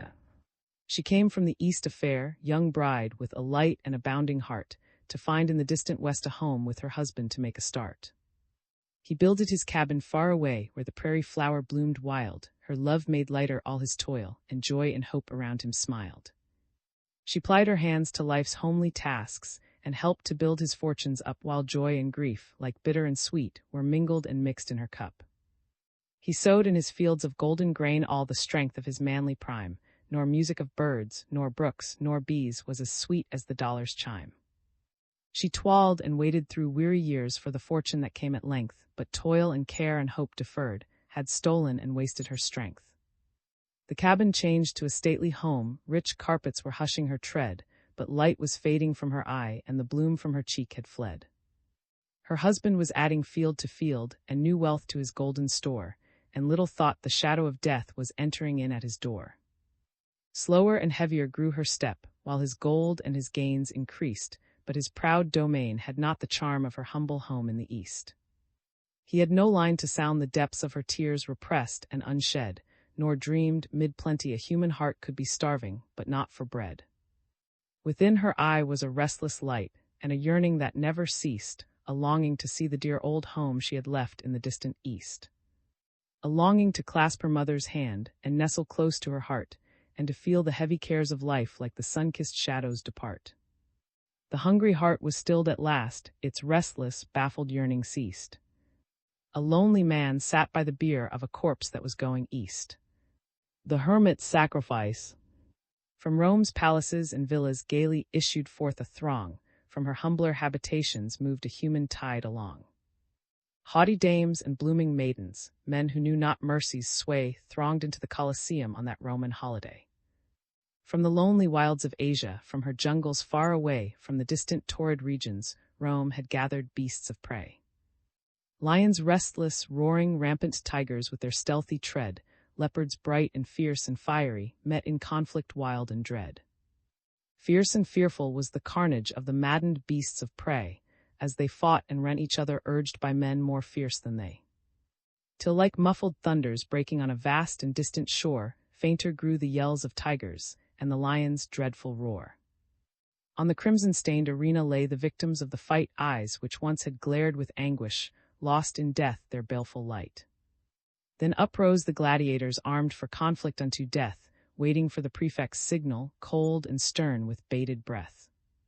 Ave Caesar, rose the cry from the lips of men ill-fated, doomed to suffer and to die. Then began the dreadful contest. Lives like chaff were thrown away, Rome with all her pride and power butchered for a holiday. Eagerly the crowd were waiting, loud the clashing rang, when between the gladiators all unarmed a hermit sprang. Cease your bloodshed, cried the hermit, on this carnage place your ban, but with flashing swords they answered, back unto your place, old man. From their path the gladiators thrust the strange intruder back, who between their hosts advancing calmly their attack. All undaunted by their weapons, stood the old heroic man while a maddened cry of anger through the vast assembly ran. "Down with him," cried out the people, as with thumbs unbent they glared, till the prefect gave the signal that his life should not be spared. Men grew wild with wrathful passion when his fearless words were said. Cruelly they fiercely showered stones on his devoted head. Bruised and bleeding fell the hermit victor in that hour of strife, gaining in his death a triumph that he could not win in life. Had he uttered on the forum struggling thoughts within him, born men had jeered his words as madness, but his deed they could not scorn. Not in vain had been his courage, nor for naught his daring deed. From his grave his mangled body did for wretched captives plead. From that hour Rome, grown more thoughtful, ceased her sport in human gore, and into her Colosseum gladiators came no more. Songs for the people. Let me make the songs for the people, songs for the old and young, songs to stir like a battle cry wherever they are sung. Not for the clashing of, for carnage nor for strife, but songs to thrill the hearts of men with more abundant life. Let me make the songs for the weary amid life's fever and fret, till hearts shall relax their tension, and careworn brows forget. Let me sing for little children, before their footsteps stray, sweet anthems of love and duty, to float o'er life's highway. I would sing for the poor and aged, when shadows dim their sight of the bright and restful mansions, where there shall be no night. Our world, so worn and weary, needs music pure and strong, to hush the jangle and discords of sorrow, pain, and wrong. Music to soothe all its sorrow, till war and crime shall cease and the hearts of men grown tender, girdle the world with peace. An appeal to my. You can sigh o'er the sad-eyed Armenian who weeps in her desolate home. You can mourn o'er the exile of Russia from kindred and friends doomed to roam. You can pity the men who have woven from passion and appetite chains to coil with a terrible tension around their heartstrings and brains. You can sorrow o'er little children disinherited from their birth, the wee waifs and toddlers neglected, robbed of sunshine, music, and mirth. For beasts you have gentle compassion, your mercy and pity they share. For the wretched, outcast, and fallen you have tenderness, love, and care. But hark! From our southland are floating sobs of anguish, murmurs of pain, and women heart-stricken are weeping over their tortured and their slain. On their brows the sun has left traces, shrink not from their sorrow in scorn, when they entered the threshold of being the children of a king were born. Each comes as a guest to the table, the hand of our God has outspread to fountains that ever leap upward, to share in the soil we all tread. When ye plead for the wrecked and fallen, the exile from far distant shores, remember that men are still wasting life's crimson around your own doors. Have ye not, oh my favored sisters, just a plea, a prayer, or a tear for mothers who dwell, the shadows of agony, hatred, and fear? Men may tread down the poor and lowly, may crush them in anger and hate, but surely the mills of God's justice will grind out the grist of their fate. O people sin-laden and guilty, so lusty and proud in your prime, the sharp sickles of God's retribution will gather your harvest of crime. Weep not, O my well-sheltered sisters, weep not for the Negro alone, but weep for your sons who must gather the crops which their fathers have sown. Go read on the tombstones of nations of chieftains who masterful trod, the sentence which time has, that they had forgotten their God. 'Tis the judgment of God that men reap the tares which in madness they sow, sorrow follows the footsteps of crime, and sin is the consort of woe. Then and now, build me a nation, said the Lord. The distant nations heard the word, build me a nation true and strong, bar out the old world's hate and wrong, for men had traced with blood and tears the trail of weary wasting years, and torn and bleeding martyrs trod through fire and torture up to God. While in the hollow of his hand God hid the secret of our land, men warred against their fiercest foes, and kingdoms fell and empires rose, till, weary of the old world's strife, men sought for broader, freer life, and plunged into the ocean's foam to find another, better home. And like a vision fair and bright the new world broke upon their sight. Men grasped the prize, grew proud and strong, and cursed the land with crime and wrong. The Indian stood despoiled of lands, the Negro bound with servile bands, oppressed through weary years of toil, his blood and tears bedewed the soil. Then God arose in dreadful wrath, and judgment streamed around his path, his hand the captive's fetters broke, his lightnings shattered every yoke. As Israel through the Red Sea trod, led by the mighty hand of God, they passed to freedom through a flood, whose every wave and surge was blood. And slavery with its crime and shame went down in wrath and blood and flame, the land was billowed o'er with graves where men had lived and died as slaves. 34 years, what change since then? Beings once now are men, over the gloom of slavery's night, has flashed the dawn of freedom's light. Today no mother with anguish wild kneels, and implores that her darling child shall not be torn from her bleeding heart, with its quivering tendrils rent apart. The father may soothe his child to sleep, and watch his slumbers calm and deep. No tyrant's tread will disturb his rest where freedom dwells as a welcome guest. His walls may be bare of pictured grace, his fireside the lowliest place, but the wife and children sheltered there are his to defend and guard with care. Where haughty tyrants once bore rule our ballot box in public school. The old slave pen of former days gives place to fanes of prayer and praise. Tonight we would bring our meed of praise to noble friends of darker days, the men and women crowned with light, the true and tried in our gloomy night. To Lundy, whose heart was early stirred to speak for freedom an earnest word, to Garrison, valiant, true, and strong, whose face was as flint against our wrong. And Phillips, the peerless, grand and brave, a tower of strength to the outcast slave. Earth has no marble too pure, and white to his name in golden light. Our two with his massive brain, who plead our cause with his broken chain, and helped to hurl from his bloody seat the curse that writhed and died at his feet. And Governor who, looking back, saw none he despised, though poor and black, and Beecher, whose glowing pen corroded the chains of fettered men. Tonight with greenest laurels we'll crown North Elba's grave where sleeps John Brown, who made the gallows an altar high, and showed how a brave old man could die. And Lincoln, our martyred president, who returned to his God with chains he had rent. And amid death's icy chill, leaving to whore his civil rights bill. And let us remember old Underground, with all her passengers northward bound, the train that ran till it ceased to pay, with all her dividends given away. Nor let it be said that we have forgot the women who stood with Lucretia, nor her who to the world was known by the simple name of Lucy Stone. A tribute unto a host of others who knew that men though black were brothers, who battled against our nation's sin, whose graves are thick, whose ranks are thin.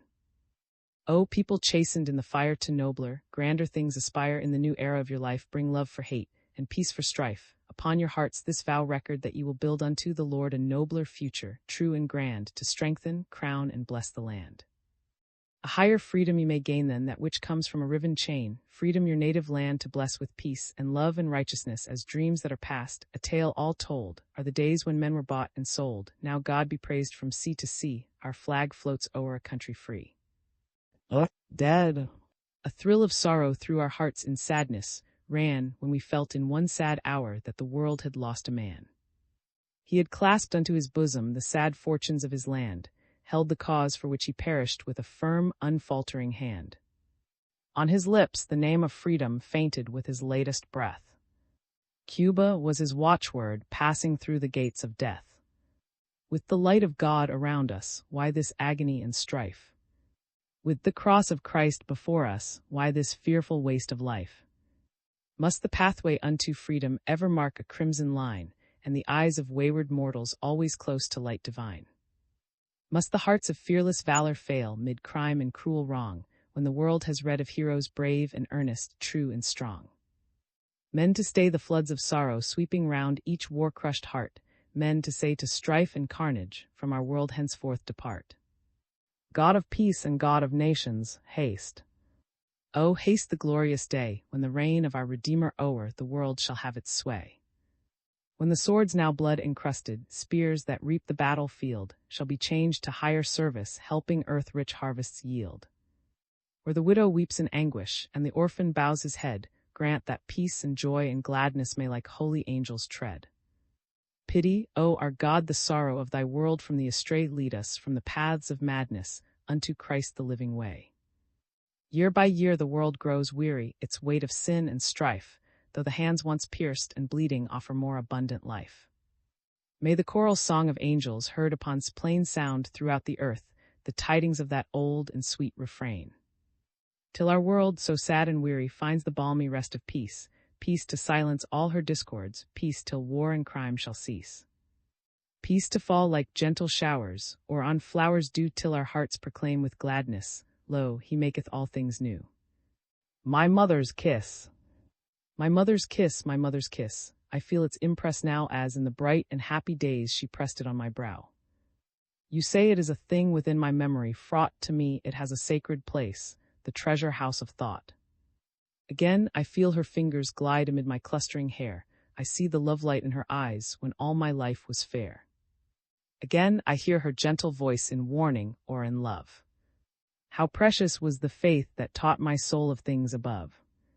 The music of her voice is stilled, her lips are paled in death. As precious pearls I'll clasp her words until my latest breath. The world has scattered round my path honor and wealth and fame, but not so precious as the thoughts that gather round her name. And friends have placed upon my brow the laurels of renown, but she first taught me how to wear my manhood as a crown. My hair is silvered o'er with age, I'm longing to depart, to clasp again my mother's hand and be a child at heart. To roam with her the glory land where saints and angels greet, to cast our crowns with songs of love at our Redeemer's feet. A grain of sand. Do you see this grain of sand lying loosely in my hand? Do you know to me it brought just a simple loving thought? When one gazes night by night on the glorious stars of light, oh, how little seems the span measured round the life of man. Oh, how fleeting are his years with their smiles and their tears. Can it be that God does care for such atoms as we are?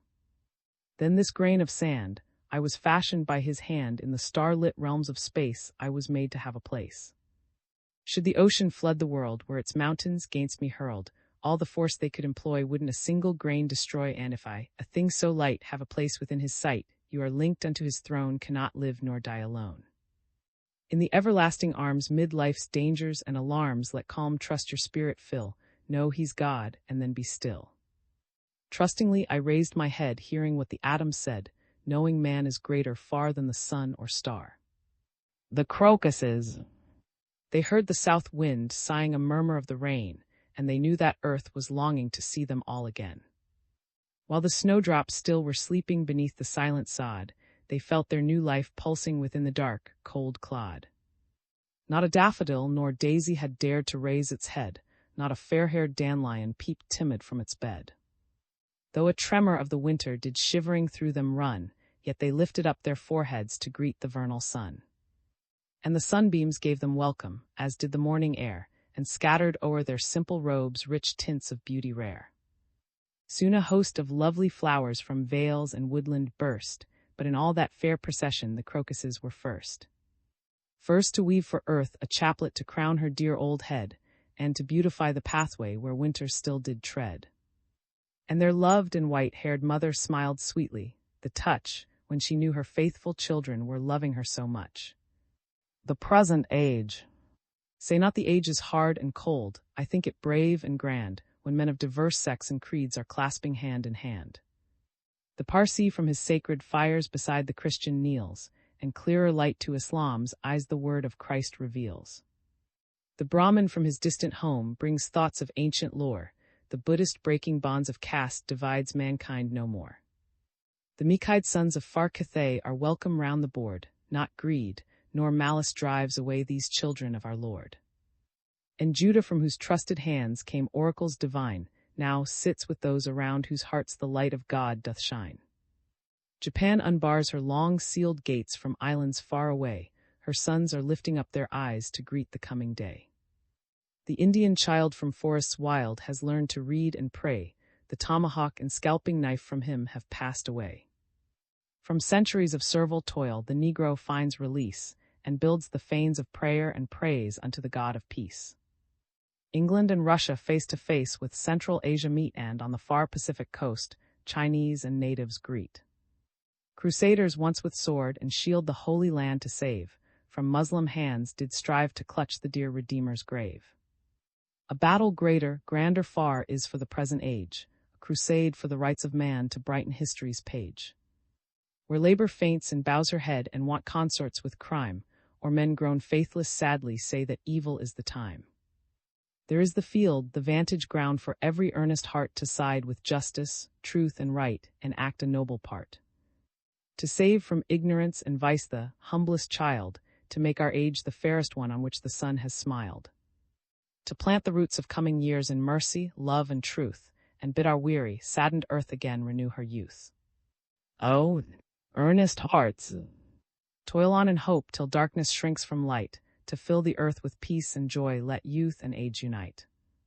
To stay the floods of sin and shame that sweep from shore to shore, and furl the banners stained with blood, till war shall be no more.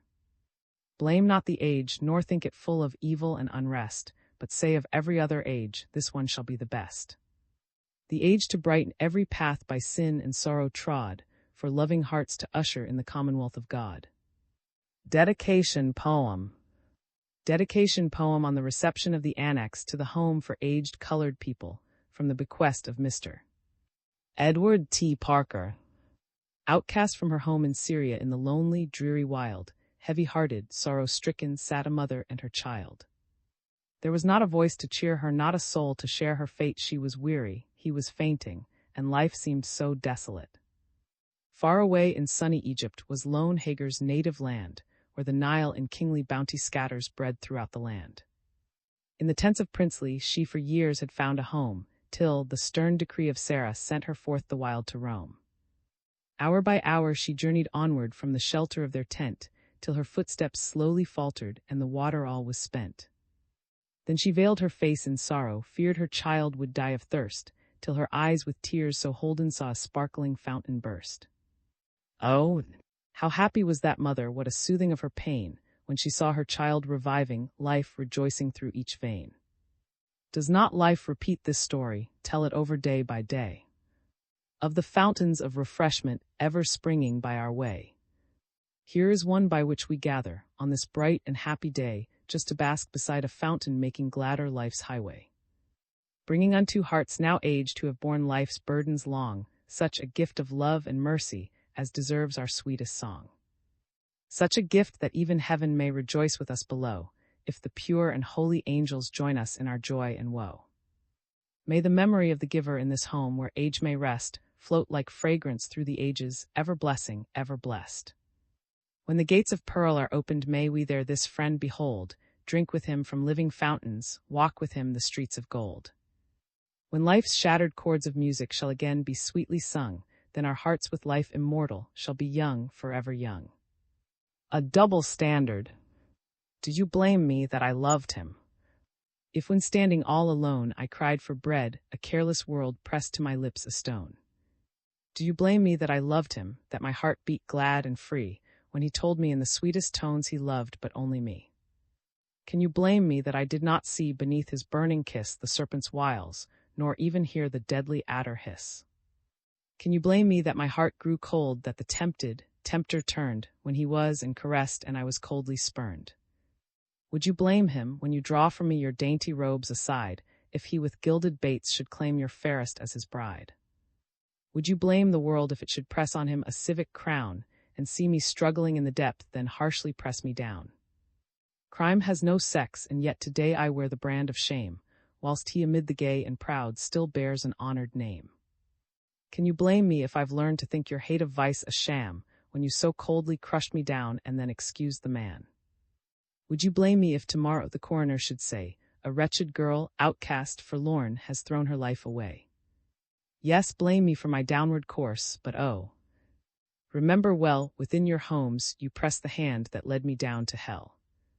I'm glad God's ways are not our ways, he does not see as man. Within his love I know there's room for those whom others ban. I think before his great white throne, his throne of spotless light, that whited shall wear the hue of endless night. That I who fell and he who sinned shall reap as we have sown, that each the burden of his loss must bear and bear alone. No golden weights can turn the scale of justice in his sight, and what is wrong in woman's life in man's cannot be right. Our hero, onward to her destination, o'er the stream the sped, when a cry of consternation smote and chilled our hearts with dread. Wildly leaping, madly sweeping, all relentless in their sway, like a band of cruel demons, flames were closing round our way. Oh, the horror of those moments, flames above and waves below, oh. The agony of ages crowded in 1 hour of woe.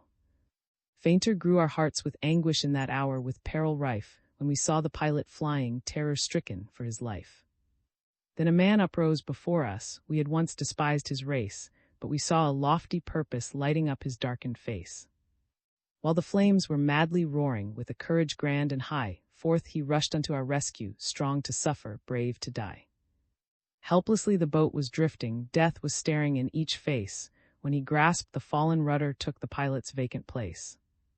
Could he save us? Would he save us? All his hope of life give o'er.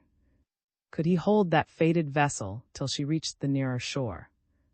All our hopes and fears were centered round his strong, unfaltering hand. If he failed us, we must perish just in sight of land.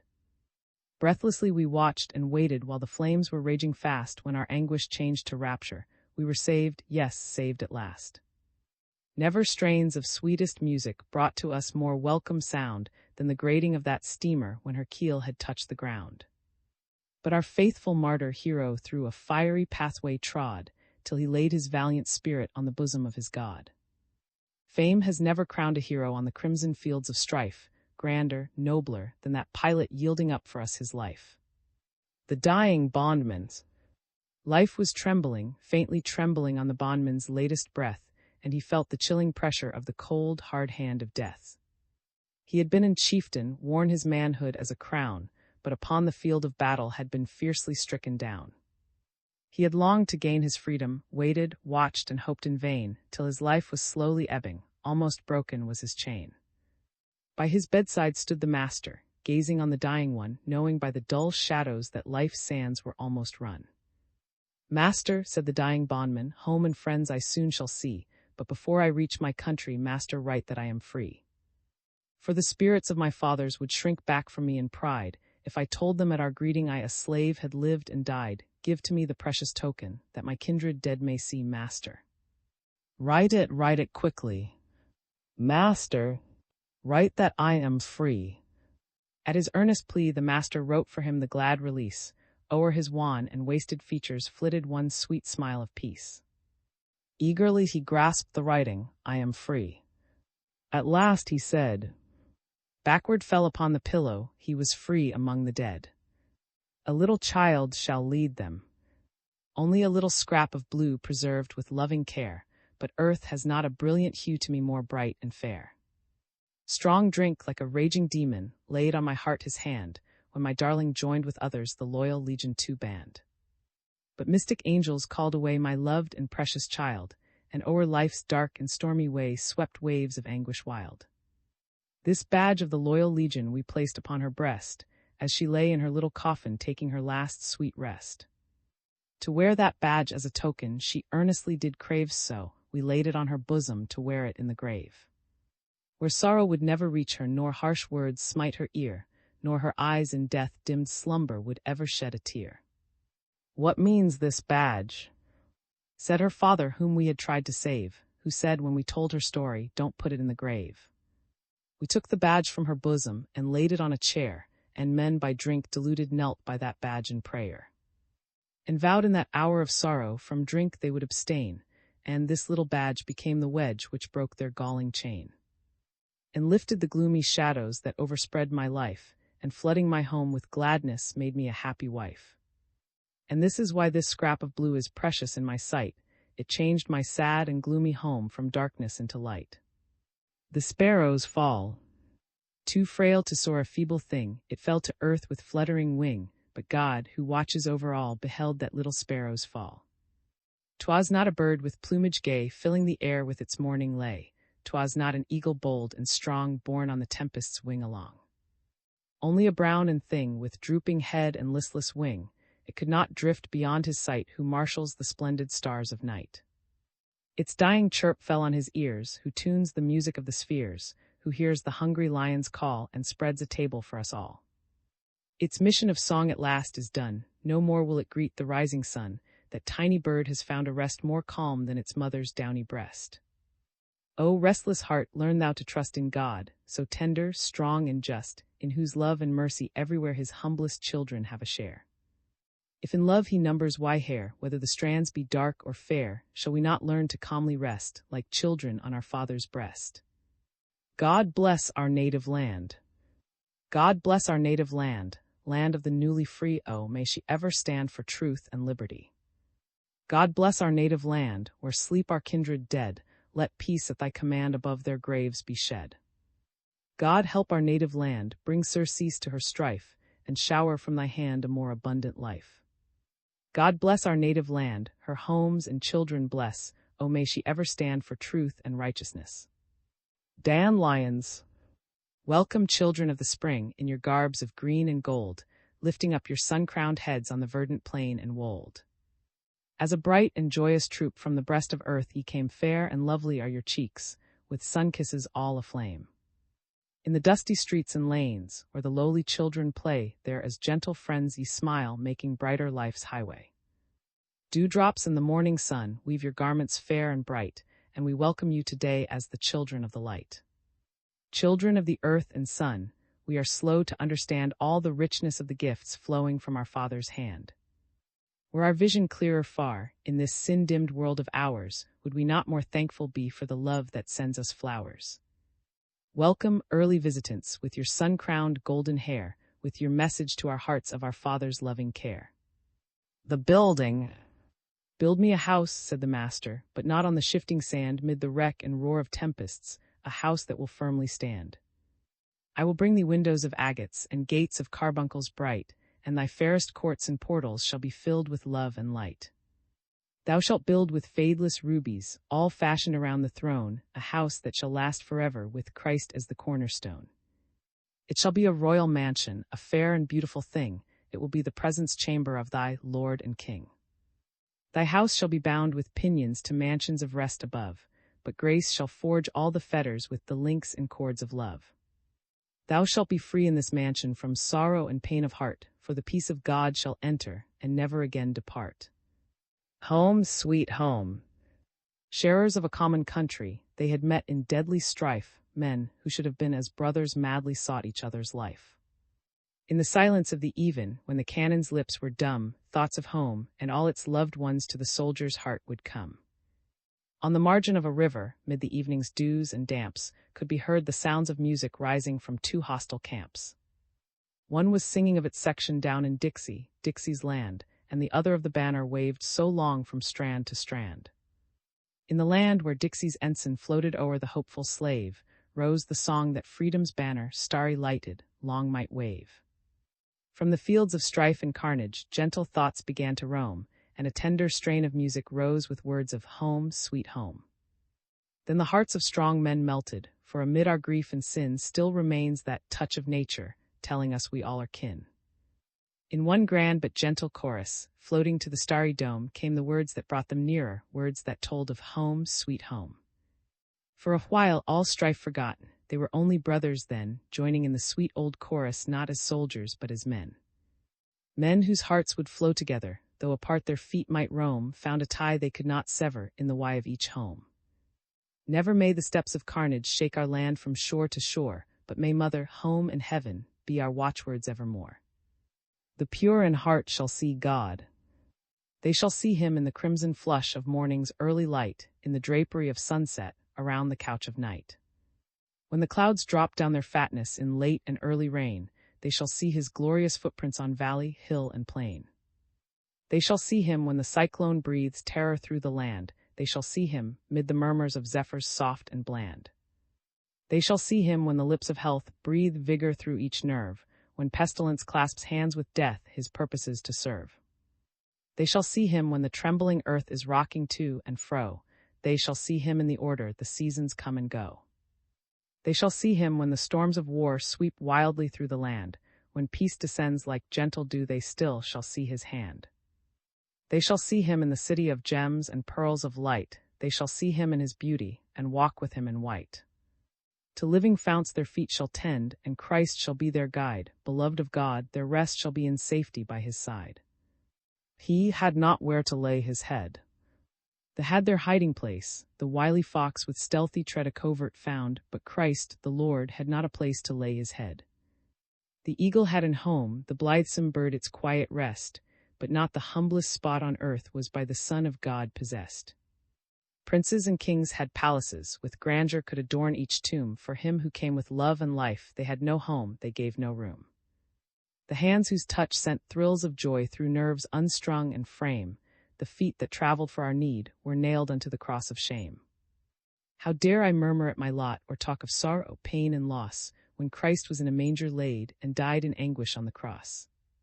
That homeless one beheld beyond his lonely agonizing pain, a love outflowing from his heart, that all the wandering world would gain. Go work in my vineyard. Go work in my vineyard, said the Lord, and gather the bruised grain, but the reapers had left the stubble bare, and I trod the soil in pain. The fields of my Lord are wide and broad, he has pastures fair and green, and vineyards that drink the golden light which flows from the sun's bright sheen. I heard the joy of the reapers' song as they gathered golden grain, then wearily turned unto my task with a lonely sense of pain. Sadly I turned from the sun's fierce glare and sought the quiet shade, and over my dim and weary eyes sleep's peaceful fingers strayed. I dreamed I joined with a restless throng eager for pleasure and gain, but ever and anon a stumbler fell and uttered a cry of pain. But the eager crowd still hurried on, too busy to pause or heed, when a voice rang sadly through my soul, you must staunch these wounds that bleed. My hands were weak, but I reached them out to feebler ones than mine, and over the shadows of my life stole the light of a peace divine. Oh, then my task was a sacred thing, how precious it grew in my eyes. 'Twas mine to gather the bruised grain for the Lord of Paradise. And when the reapers shall lay their grain on the floors of golden light, I feel that mine with its broken sheaves shall be precious in his sight. Though thorns may often pierce my feet and the shadows still abide, the mists will vanish before his smile, there will be light at eventide. Renewal of strength. The prison house in which I live is falling to decay, but God renews my spirit's strength within these walls of clay. For me a dimness slowly creeps around earth's fairest light, but heaven grows clearer to my view and fairer to my sight. It may be earth's sweet harmonies are duller to my ear, but music from my Father's house begins to float more near. Then let the pillars of my home crumble and fall away low, God's dear love within my soul renews it day by day. This puzzle. There was grief within our household because of a vacant chair. Our mother, so loved and precious, no longer was sitting there. Our hearts grew heavy with sorrow, our eyes with tears were blind, and little was wondering why we were left behind. We had told our little darling of the land of love and light, of the saints all crowned with glory and enrobed in spotless white. We said that our precious mother had gone to that land so fair to dwell with beautiful angels and to be forever there. But the child was sorely puzzled why dear should go to dwell in a stranger city when her children loved her so. But again the mystic angel came with swift and silent tread, and our sister's mother was enrolled among the dead. To us the mystery deepened, to it seemed more clear. Grandma, he said, must be lonesome, and Mama has gone to her. But the question lies unanswered in our little's mind, why she should go to our mother and leave her children behind. To dwell in that lovely city, from all that was dear to part, from children who loved to nestle so closely around her heart. Dear child, like you, we are puzzled with problems that still remain, but think in the great hereafter their meaning will all be plain. The lost bells. Year after year the artist wrought with earnest, loving care, the music flooding all his soul to pour upon the air. For this no metal was too rare, he counted not the cost, nor deemed the years in which he toiled as labor vainly lost.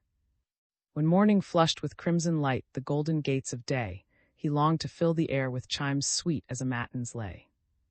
And when the sun was sinking low within the distant west, he gladly heard the bells he wrought herald the hour of rest. The music of 1,000 harps could never be so dear as when those solemn chants and thrills fell on his ear.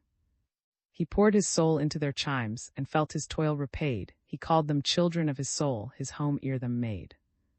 But evil days came on apace, war spread his banner wide, and from his village snatched away the artist's love and pride. At dewy morn and stilly eve the chimes no more he heard, with dull and restless agony his spirit's depths was stirred. A weary longing filled his soul, it bound him like a spell, he left his home to seek the chimes he loved so well. Where lofty fanes in grandeur rose, upon his ear there fell no music like the long-lost chimes of his beloved bell. And thus he wandered year by year, touched by the hand of time, seeking to hear with anxious heart each well-remembered chime. And to that worn and weary heart there came a glad surcease, he heard again the dear old chimes, and smiled and uttered peace. The chimes! The chimes! The old man cried, I hear their tones at last. A sudden rapture filled his heart, and all his cares were past. Yes, peace had come with death's sweet calm, his journeying was o'er, the weary, restless wanderer had reached the restful shore. It may be that he met again, enfolded in the air, the dear old chimes beside the gates where all is bright and fair. That he who crossed and bowed his head, when Angelus was sung in clearer light touched golden harps by angel fingers strung. Do not cheer, men are dying, said Phillips in the Spanish-American War. Do not cheer, for men are dying from their distant homes in pain, and the restless sea is darkened by a flood of crimson rain. Do not cheer, for anxious mothers wait and watch in lonely dread, vainly waiting for the footsteps never more their paths to tread. Do not cheer, while little children gather round the widowed wife, wondering why an unknown people sought their own dear father's life. Do not cheer, for aged fathers bend above their staves and weep, while the ocean sings the requiem where their fallen children sleep. Do not cheer, for lips are paling on which lay the mother's kiss, mid the dreadful roar of battle how that mother's hand they miss. Do not cheer, once joyous maidens, who the mazy dance did tread, bow their heads in bitter anguish, mourning o'er their cherished dead. Do not cheer, while maid and matron in this strife must bear a part, while the blow that strikes a soldier reaches to some woman's heart. Do not cheer till arbitration o'er the nations holds its sway, and the century now closing ushers in a brighter day. Do not cheer until the nation shall more wise and thoughtful grow than to staunch a stream of sorrow by an avalanche of woe. Do not cheer until each nation sheathes the sword and blunts the spear, and we sing aloud for gladness, lo, the reign of Christ is here. And the banners of destruction from the battlefield are furled, and the peace of God descending rests upon a restless world. The burdens of all. We may sigh o'er the heavy burdens of the black, the brown and white, but if we all clasped hands together the burdens would be more light. How to solve life's saddest problems, its weariness, want and woe, was answered by one who suffered in Palestine long ago. He gave from his heart this precept, to ease the burdens of men, as ye would that others do to you, do ye even so to them. Life's heavy, wearisome burdens will change to a gracious trust when men shall learn in the light of God to be merciful and just. Where war has sharpened his weapons, and slavery masterful had, let white and black and brown unite to build the kingdom of God. And never attempt in madness to build a kingdom or state, through greed of gold or lust of power, on the crumbling stones of hate. The burdens will always be heavy, the sunshine fade into night, till mercy and justice shall cement the black, the brown, and the white. And earth shall answer with gladness, the herald angels' refrain, when peace on earth, goodwill to men was the burden of their strain. Behold the lilies. Behold the lilies of the field, how beautiful and fair, their fragrance as a breath of heaven refreshes all the air. No sordid labors bow them down, nor dull depressing care, they only tell of God's great love, and that is everywhere. The wings of morning are too slow to bear us from his sight, the midnight has no shadows deep to hide from us his light. If not a sparrow falls to earth unnoticed by his eye, will he, our Father and our friend, unheeded pass us by? Shall we not learn from fading flowers, frail children of the dust, to lay our cares before his throne and in his mercy trust? There's not a care that weighs us down, nor blinding tears that fall, nor sorrow piercing to the heart, but he beholds them all, and offers us with tender love, mid dangers and alarms, a refuge for our souls within his everlasting arms. The ragged stocking. Do you see this ragged stocking, here a rent and there a hole? Each thread of this little stocking is woven around my soul. Do you wish to hear my story? Excuse me, the tears will start, for the sight of this ragged stocking stirs the fountains of my heart. You say that my home is happy, to me 'tis earth's fairest place, but its sunshine, peace, and gladness back to this stocking I trace. I was once a wretched drunkard, ah. You start and say not so, but the dreadful depths I've sounded, and I speak of what I know. I was wild and very reckless when I stood on manhood's brink, and joining with pleasure-seekers learned to revel and drink. Strong drink is a raging demon, in his hands are shame and woe, he the strength of the mighty and bringeth the strong man low.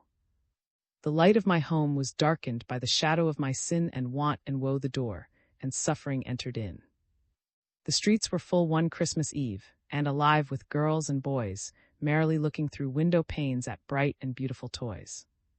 And throngs of parents came to buy the gifts that children prize, and homeward trudged with happy hearts, the love light in their eyes. I thought of my little Charlie at home in his lowly bed, with the shadows around his life, and in shame I bowed my head. I entered my home a sober man, my heart by remorse was wrung, and there in the chimney corner this little stocking was hung. Faded and worn as you see it, to me 'tis a precious thing. And I never gaze upon it, but unbidden tears will spring. I began to search my pockets, but scarcely a dime was there, but scanty as was the pittance, this stocking received its share. For a longing seized upon me to gladden the heart of my boy. And I bought him some cakes and candy, and added a simple toy. Then I knelt by this little stocking, and sobbed out an earnest prayer, and arose with strength to wrestle and break from the tempter's snare. And this faded, worn-out stocking, so pitiful once to see, became the wedge that broke my chain, and a blessing brought to me. Do you marvel then I prize it, when each darn and seam and hole is linked with my soul's deliverance from the bondage of the bowl? And tonight my wife will tell you, though I've houses, gold, and land, he holds no treasure more precious than this stocking in my hand. The fatal pledge. Pledge me with wine, the maiden cried, her tones were gay and light. From others you have turned aside, I claim your pledge tonight. The blood rushed to the young man's cheek, then left it deadly pale beneath the witchery of her smile. He felt his courage fail. For many years he'd been a slave to the enchanting bowl, until he grasped with eager hands the reins of self-control, and struggled with his hated thrall, until he rent his chain and strove to stand erect and free, and be a man again. When others came with tempting words, he coldly turned aside. But she who held the sparkling cup was his affianced bride. And like a vision of delight, bright, beautiful, and fair, with thoughtless words she wove for him the meshes of despair. From jeweled hands he took the cup, nor heard the serpent's hiss, nor saw beneath its ruby glow the deadly adder's hiss. Like waves that madly, wildly dash when dikes are overthrown, the barriers of his soul gave way, each life with wrecks was strewn. And she who might have reached her hand to succor and to save, soon wept in hopeless agony above a drunkard's grave, and bore through life with bleeding heart remembrance of that night, when she had urged the tempted man with wine to make his plight. Christ's entry into Jerusalem. He had plunged into our sorrows, and our sin had pierced his heart, as before him loomed death's shadow, and he knew he must depart. But they hailed him as a victor as he into Salem came, and the very children shouted loud hosannas to his name.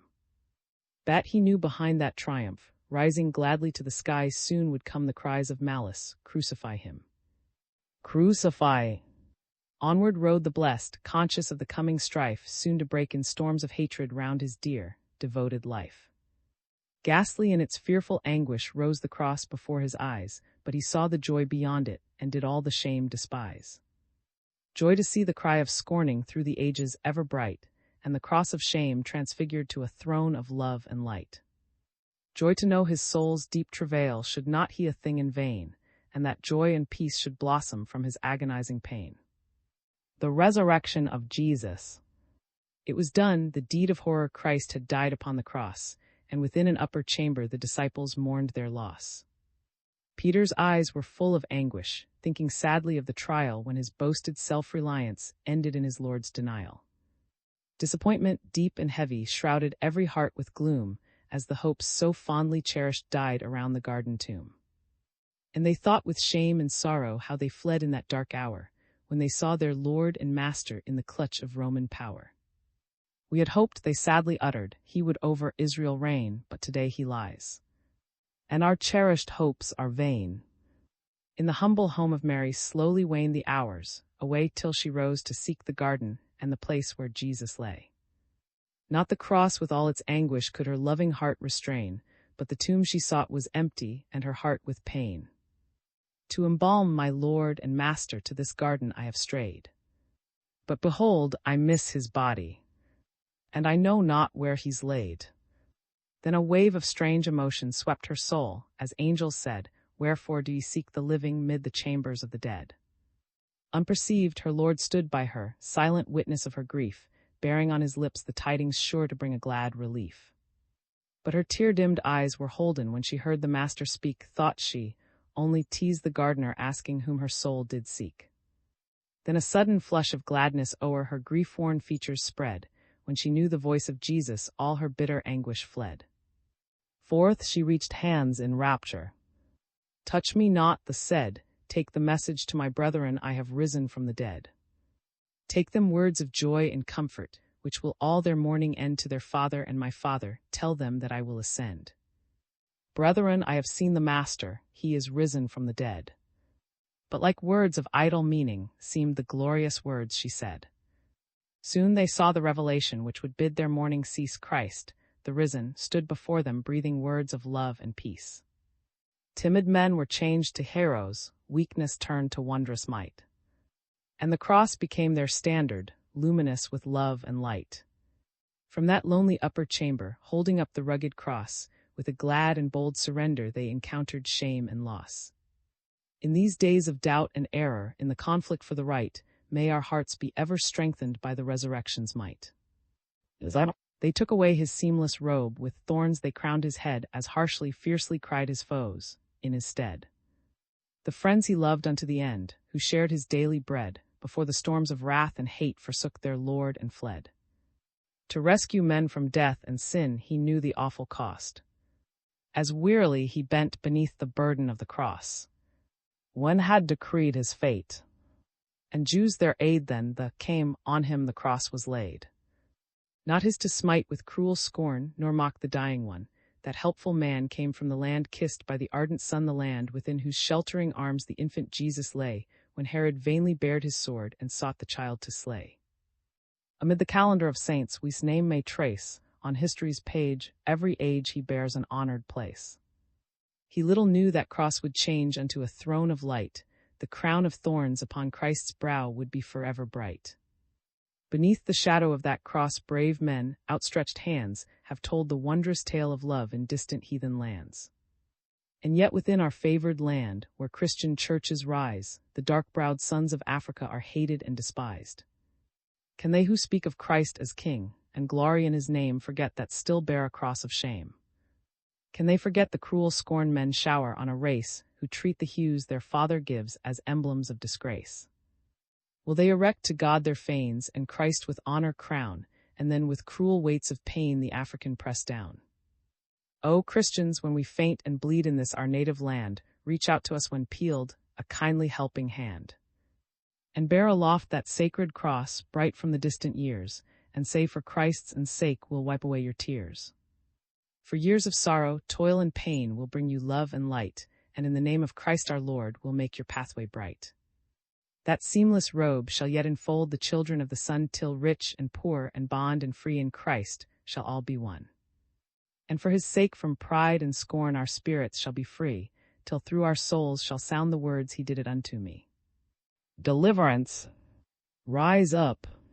Rise up! O Israel, let a spotless lamb be slain. The angel of death will o'er you bend and rend your galling chain. Sprinkle its blood upon the posts and lintels of your door. When the angel sees the crimson spots unharmed, he will pass you o'er. Gather your flocks and herds tonight, your children by our side. A leader from Arabia comes to be your friend and guide. With girded loins and feet await the hour of dread, when shall wildly mourn her firstborn and her dead. The sons of Abraham no more shall crouch, his hand trembling with agony and dread, he'll thrust you from the land. And ye shall hold in unborn years a feast to mark this day, when joyfully the fathers rose and cast their chains away. When crimson tints of morning flush the golden gates of day, or gorgeous hue of even melt in somber shades away. Then ye shall to your children teach the meaning of this feast, how from the proud oppressor's hand their fathers were released. And ye shall hold through distant years this feast with glad accord, and children's children yet shall learn to love and trust the Lord. Ages have passed since Israel trod in triumph through the sea, and yet they hold in memories earn their first great jubilee. When Moses led the ransomed hosts, and Miriam's song arose, while ruin closed around the path of their pursuing foes. Shall Israel long varied years these memories cherish yet, and we who lately stood redeemed our broken chains forget? Should we forget the wondrous change that to our people came, when justice rose and sternly plead our cause with sword and flame? And led us through the storms of war to freedom's fairer shore, when slavery sank beneath a flood whose waves were human gore. O youth and maidens of the land, rise up with one accord, and in the name of Christ go forth to battle for the Lord. Go forth, but not in crimson fields, with fratricidal strife, but in the name of Christ go forth for freedom, love, and life. Go forth to follow in his steps, who came not to destroy, till wastes shall blossom as the rose and deserts sing for joy.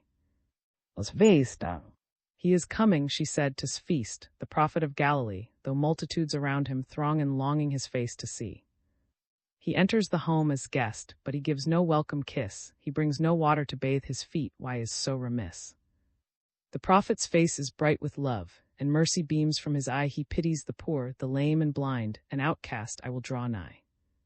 If a prophet, he will surely know the guilt of my darkened years, with broken heart I'll seek his face, and bathe his feet with my tears.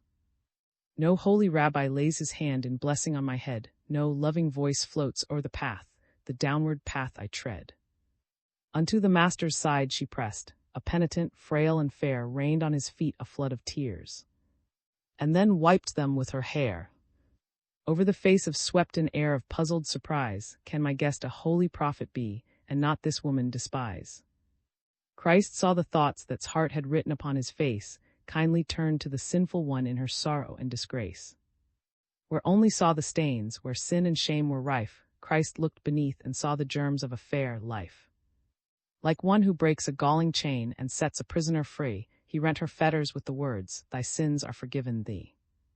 God be praised for the gracious words, which came through that woman's touch, that souls redeemed, God's dear Son, may learn to love him so much. That souls once red with guilt and crime may their crimson stains outgrow, the scarlet spots upon their lives become than driven snow. Poetry by Frances Ellen Harper. May you do good and not evil. May you find forgiveness for yourself and forgive others. May you share freely, never taking more than you give. Copyright pages exist to tell you that you can't do something. Unlike them, this page exists to tell you that the writing and artwork in this are believed to be in the United States public domain. That is, they are believed to be free of copyright restrictions in the United States. The United States public domain represents our collective cultural heritage, and items in it are free for anyone in the United States to do almost anything at all with, without having to get permission. Copyright laws are different all over the world, and the source text or artwork in this may still be copyrighted in other countries. If you're not located in the United States, you must check your local laws before using this. Standard makes no representations regarding the copyright status of the source text or artwork in this in any country other than the United States. Non-authorship activities performed on items that are in the public domain's so-called sweat of the brow work don't create a new copyright. That means that nobody can claim a new copyright on an item that is in the public domain for, among other things, work like digitization, markup, or typography. Regardless, the contributors to this release their contributions under the terms in the CC01 Universal Public Domain Dedication, thus dedicating to the worldwide public domain all of the work they've done on this, including but not limited to metadata, the imprint, colophon, this, and any changes or enhancements to, or markup on the original text and artwork. This dedication doesn't change the copyright status of the source text or artwork. We make this dedication in the interest of enriching our global cultural heritage, to promote free and culture around the world, and to give back to the unrestricted culture that has given all of us so much. Table of Contents. Imprenta. The soul. The woman. The slave mother. Bible defense of slavery. Ethiopia. The drunkard's child. The slave auction. The revel. That blessed hope. The dying Christian. Report. Advice to the girls. Saved by faith. Died of starvation. A mother's heroism, the fugitive's wife, the contrast, the prodigal's return, his farewell, be active, lessons of the street, gone to God, to the Union savers of Cleveland, bury me in a free land. Moses, I the parting, I flight into, IV, VI, VII, IX the death of Moses, I's the parting, I flight into, IV, VVI, VII, IX the death of Moses. Lines to Hun, Stevens, an appeal to the American people. Truth, death of the old sea king. Let the light enter. Youth in heaven, death of, lines to Charles. Sir, we would see Jesus, the bride of deaths. Thank God for little children. The dying fugitive, the freedom bell. Mary at the feet of Christ, the mother's blessing, the change, the dying mother, words for the hour, President Lincoln's proclamation of freedom, to a babe smiling in her sleep, the artist, Jesus, 15th Amendment, retribution, the sin of, lines to Miles, the little builders, the dying child to her blind father. Light in darkness, our English friends. Aunt, the deliverance. Aunt's politics. Learning to read. Church building. The reunions. I thirst. The dying queen. The Tennessee hero. Free labor. Lines. The dismissal of. The slave mother, the daughter of, Ruth and, the Jewish grandfather's story. Out in the cold, save the boys, nothing and something, wanderers return, fishers of men, signing the pledge, 25th anniversary of the old folks' home. A fairer hope, a brighter morn. The martyr of Alabama, the night of deaths, mother's treasures, the refiner's gold, a story of the rebellion, burial of Sarah, going east, the hermit's sacrifice, songs for the people, an appeal to my, then and now, my mother's kiss, a grain of sand, the crocuses, the present age, dedication poem, a double standard, our hero, the dying bondmen, a little child shall lead them, the sparrows fall, God bless our native land, dandelions, the building, home sweet home, the pure in heart shall see God. He had not where to lay his head. Go work in my vineyard. Renewal of strength. Is puzzle. The lost bells. Do not cheer, men are dying, said Phillips in the Spanish-American War. The burdens of all. Behold the lilies. The ragged stocking. The fatal pledge. Christ's entry into Jerusalem. The resurrection of Jesus. Is that deliverance? Was vista. Endnotes. Colophon. Landmarks. Poetry. Endnotes.